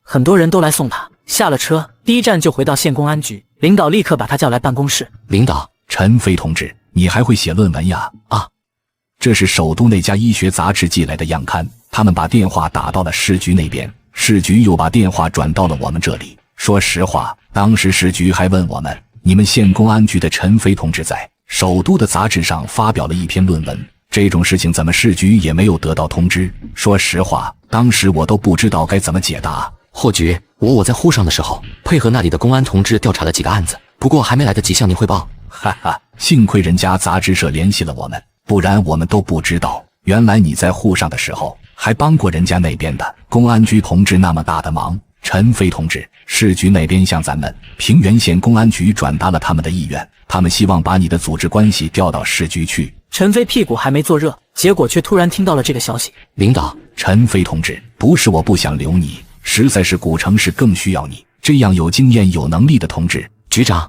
单位培养了我就这么走了。哈哈，你要是能在古城市干出成绩，那是我们平原县的光荣，说明我们这边的人才培养工作卓有成效。我可是听说了，市局的同志说，人家沪上那边都答应帮你转关系了，就这你还是回来了。陈飞不好意思地挠了挠头。苏师傅的身体不好，有机会的话，还得把他带到市里面进行一个系统的检查，不然的话……好说好说。于是，一番长谈之后，陈飞听从了领导的建议，决定接受市局的调动。那好吧，那就预祝你在新的岗位上取得更大的成